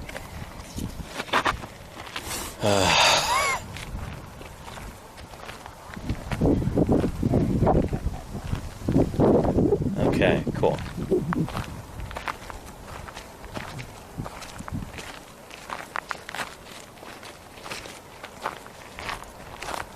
Alright, we're going to continue on down here now.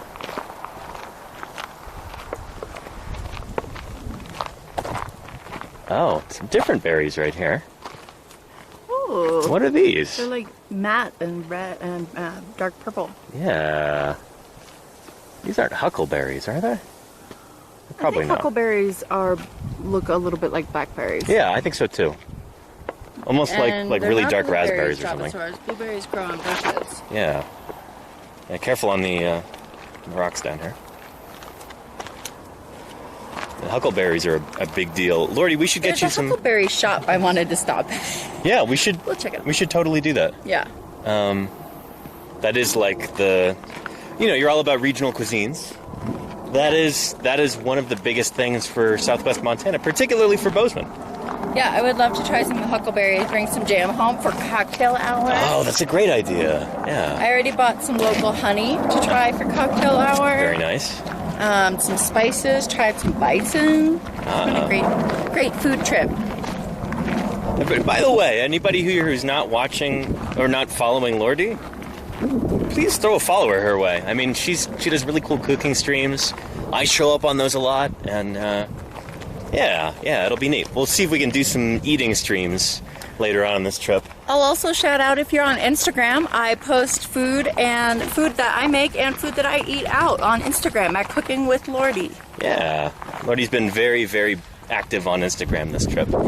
So much more active than I have been. I think I've only done like 1 or 2 posts. I had to do some more. This view over here. Yeah.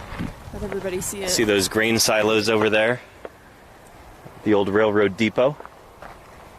Those train tracks are still active, I think. Just on the east end of downtown. A nice little meadow here. Some interpretive signs down there. Very nice.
We're back. We're back? Yeah. Okay. All right. Seriously, Okay, so where we were. Yeah. Sorry, I was going to show chat its reflection. This may or may not work at all. I don't know if you can see. And try and turn up the brightness, but we'll also find a mirror somewhere else, maybe. Maybe that's you. Chat. That's you right What do you now. look like? That's what you look like. You silly Billy. You silly. Yeah, we Big puffy. fuzzy thing. Yeah, you're real puppy.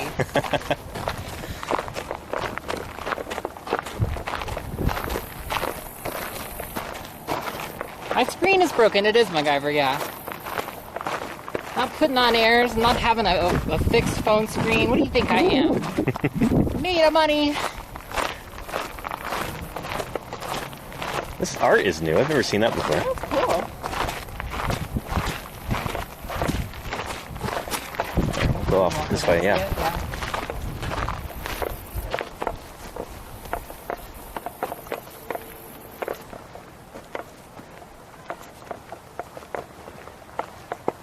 That's pretty neat.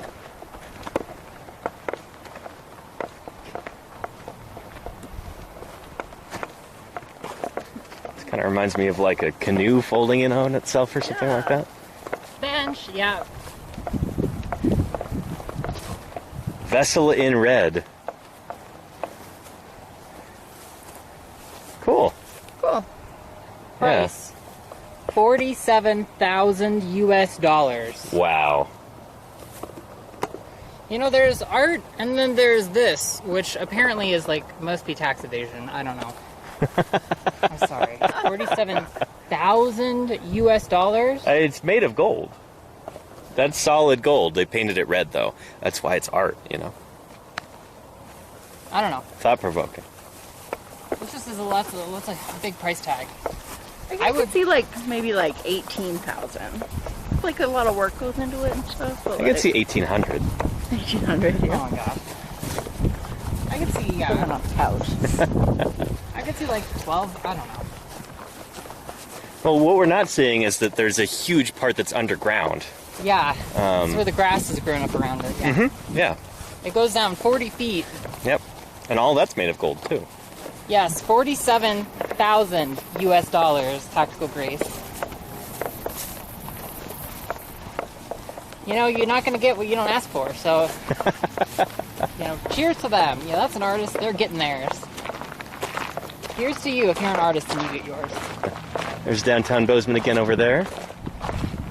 Montana Ale Works. There's the library. Yeah. That's where we had, the March for Our Lives back in 2018. The local high schoolers put that on, and they like needed somebody to do t-shirts and something. And I'm like, I'll help you out. So I designed and printed a whole bunch of t-shirts, and we made like $2,000 for them and like $1,000 for me. It was a pretty good day. Right down there at the library. And this is the Alligator Trail down here. Is it flat over on this side of Bozeman, or It is. can we not see? No, it's flat over there. It's Yeah, flat, okay. Yeah. There's no mountains. Yesterday we couldn't see those mountains, so I wasn't sure. Yeah. This is like classic, I think, like basin and range topography, basin and range faulting. Again, those are the Bridger Mountains over there. Way over there, if we could see, would be the Spanish Peaks, but it's too hazy. And there's the Gallatin Range, which is to the south of us, that way. You probably can't make that out either. But there's mountains behind us too. Yellowstone is that way. So yeah, somebody in chat was talking about that. Beyond those mountains are Yellowstone. It's true. Yeah.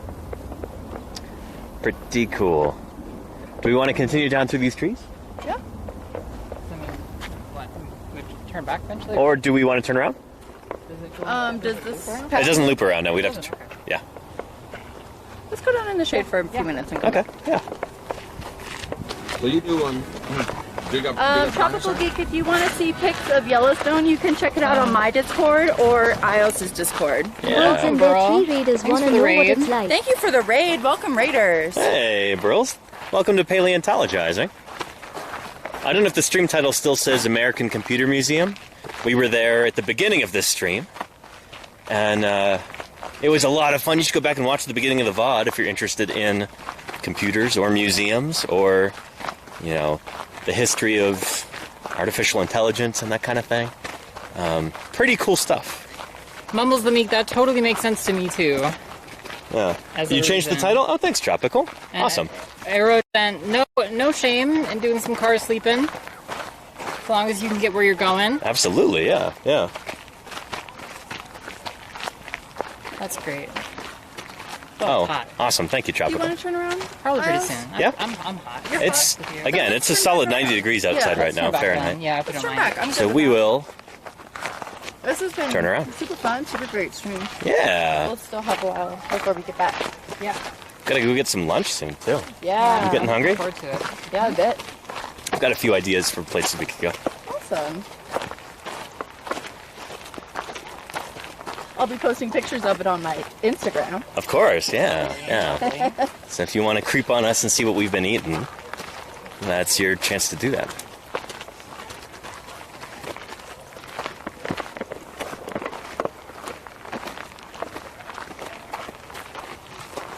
It always amazes me how, like, during the winter, all this grass and all these, like, you know, seasonal plants just die off. And then in the spring, they just come back. This landscape looks so much different. Just night and day difference during the winter. Oh, you okay? Yeah. Careful. At my phone. Alright, I'm putting my phone away. Okay, that's a good idea. Hey, Snuffkin224, any dinosaurs? I'll see if we can spot some. Oh, it's hot. Saw some sparrows flitting around. Oh, it's hot. It is hot. We're never gonna get out of here. I remember talking to a rancher once, and he was listening for a particular, like, kind of grasshopper. And he says, yeah, they only make that noise when it's above 100 degrees. Oh, Somehow, wow. I don't know. This was a little too precise, but he had his convictions about it, so, yeah. I was just listening to the buzzing of some of those grasshoppery little critters back there.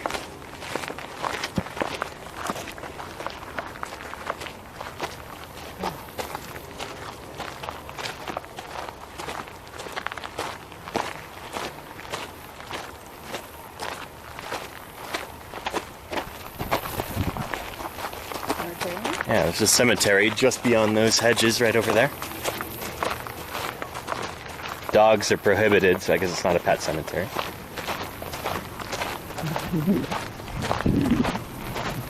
Hey, MacGyver. I thought the title should tell you. All right, we're in Bozeman, Montana right now. There's downtown Bozeman over there. We're just going on a quick little hike after our visit to the computer museum. Yeah. Warm. It is warm, yeah.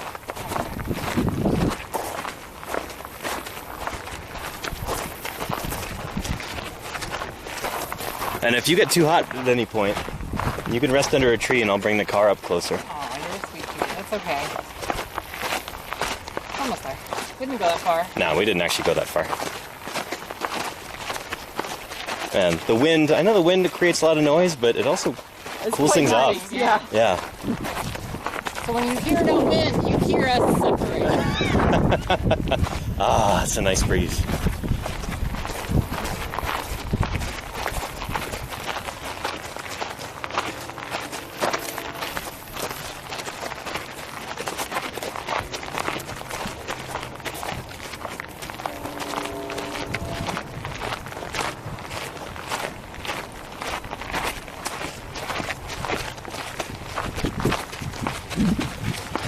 Got some people walking a dog over there. This is what I'm normally used to seeing up here. Just like dozens and dozens of people. It's way too hot for anybody. Could be. I don't know, 90 is pretty hot for Bozeman. Yeah. It doesn't... I don't know. I don't feel like it usually gets that hot. Again, I don't know. I would always be out doing field work during the summers. So I guess I don't have a good sense for what summer weather is like in Bozeman. I was never here, you know? I lived here the whole rest of the year, but I'll be out digging dinosaurs anytime between like late May and mid-August usually. So yeah.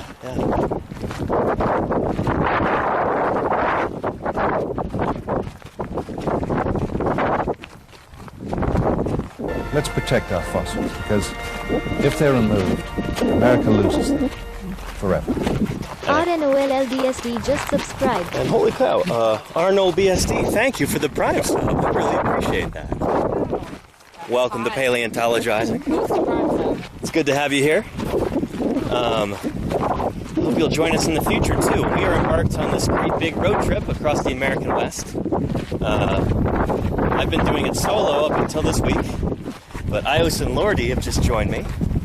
iios will be flying back to California tomorrow, but laurdee's going to be sticking with me for the whole rest of the trip. I'm going to all kinds of different museums and seeing all sorts of fossil displays and cool stuff, eating some good food. Yeah. It's going to be a lot of fun.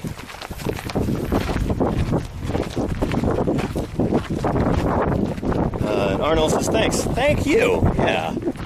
If you like science, or especially evolution, fossils, dinosaurs in particular, you're in the right place. Glad you could join us. I would not be surprised if we got another rainstorm later today. Those look like those clouds right there, but the ones behind could potentially be some rain.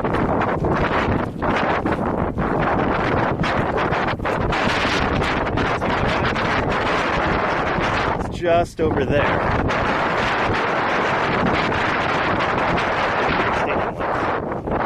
Just on this side of them.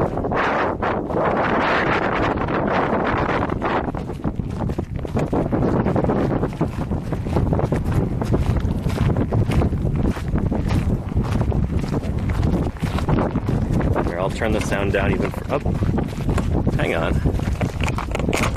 Is this not plugged in properly?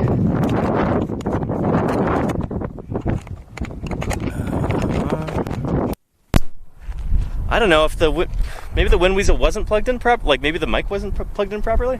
Huh. How is the sound now? Can you guys hear me? There says, oh, lol. Now it's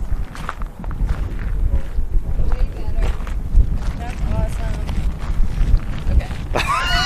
I don't know if the microphone was plugged in properly, so it may have just been going off the camera's mic. In which case the wind would be terrible. Yeah, this is much better. I hope.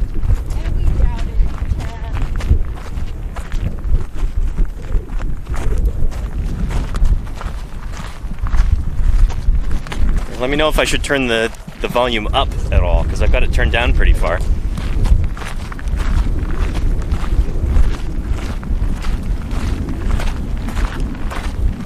It's fine now? Okay, good. Well, did that for you, MacGyver. Hope you're happy. I'm happy.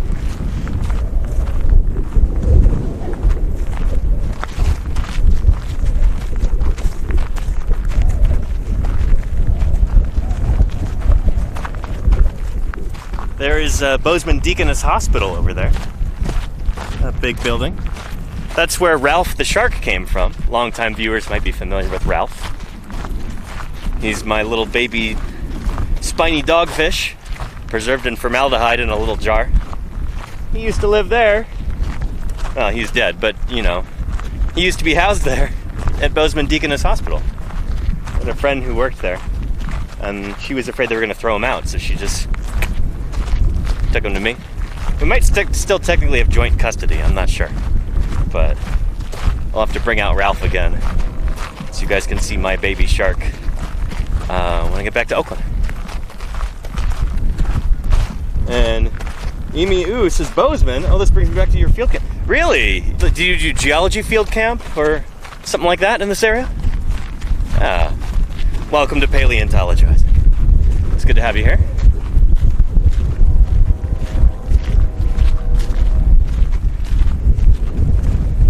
Yeah. So there is Montana State University right over there.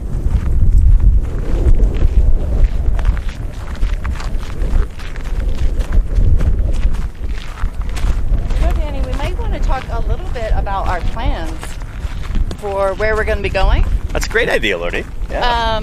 I don't know if Chad knows where we're going to be heading yet. Yeah. But after Bozeman, we're going to be going to Idaho Falls. Mm-hmm. What are we visiting there? We're going to go see the Museum of Idaho in Idaho Falls. They've got some cool exhibits on Pleistocene mammals. Yeah.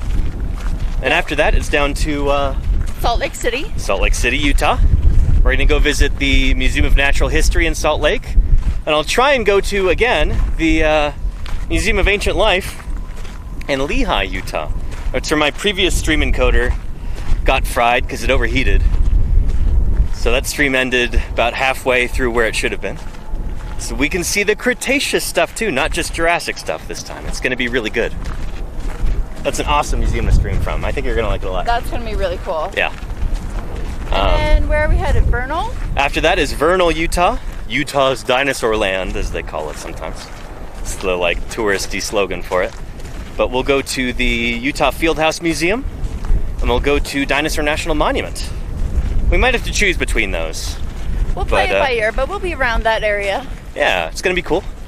After that, on to Grand Junction, Colorado, and Fruita to go to the Dinosaur Journey Museum. And then after that, we're cruising on down to Arizona. We're going to see... We're going to go to the Grand Canyon. Yeah, which is going to be really cool. I'm super excited about. That was my choice to put that on the trip. I was like, I really want to see the Grand Canyon. That is going to be pretty awesome. I'm very excited about it. And after that, I'm going to go out west to Southern California. Probably go to the Los Angeles County Museum, see the dinosaur displays there. One of the most beautiful dinosaur museums in the country. So that'll be very nice. And then back up to the Bay Area. Yeah, where we live. Yeah, it's going to be a lot of fun. I'm excited to bring you guys along. Should be really neat. Some streaming adventures, some technological adventuring. Yeah, some culinary adventures. Yes. Yeah. It's going to be pretty neat. All right, we're almost back now. Back to the car, I mean. It's getting pretty hot here. It is pretty darn hot. And GeoBliz, yeah, no fieldwork opened up this year. COVID restrictions were too much. Logistics were just kind of crazy, so it's gonna have to be a next year thing. I didn't want to deprive you guys of mobile live streams, so that's why I went on this great big road trip, visiting different museums and stuff, because I promised you would be out and about. But yeah, fieldwork didn't quite come through this year. A lot of fingers crossed for next year. Hopefully we're not still stuck in quarantine and everything with the new Delta variant for COVID. We'll have to see. But yeah.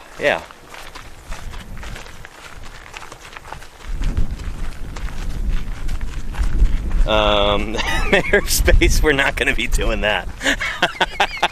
Well, I don't know, Lourdee, if you want to. I was thinking about cooking in some geysers. Not a good idea. Some roadkill would really go along with that, I think. Do not want you getting us kicked out of a national park. That would not look good on my record. Never allowed that. Never. Yeah. Oh, and I mean, of course, yeah. I don't know. I almost feel like doing bringing all this stuff out to the field without having tested it enough would have been a bad idea anyway. We're in some more controlled environments out here, and yeah. I don't feel like it would have gone well necessarily if I'd been out in the middle of nowhere, Montana. You know, sleeping in a tent every night and away from most cell service or electricity or anything like that. Yeah. And we are almost back to where we're going right now.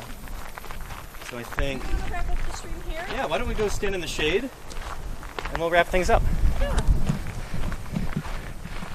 Yeah. There's more shade right here. Okay. I know, hot, right? Woo. Thank you for sticking with me through this. I'm hot. Yeah. I'm hot. We'll get you some cold water in the car. No fun. But I've been having fun. I was mad. And am also hot. Mayor's Space, that would be really cool if that happened. Yeah, yeah. Thanks everybody for hanging out with us today.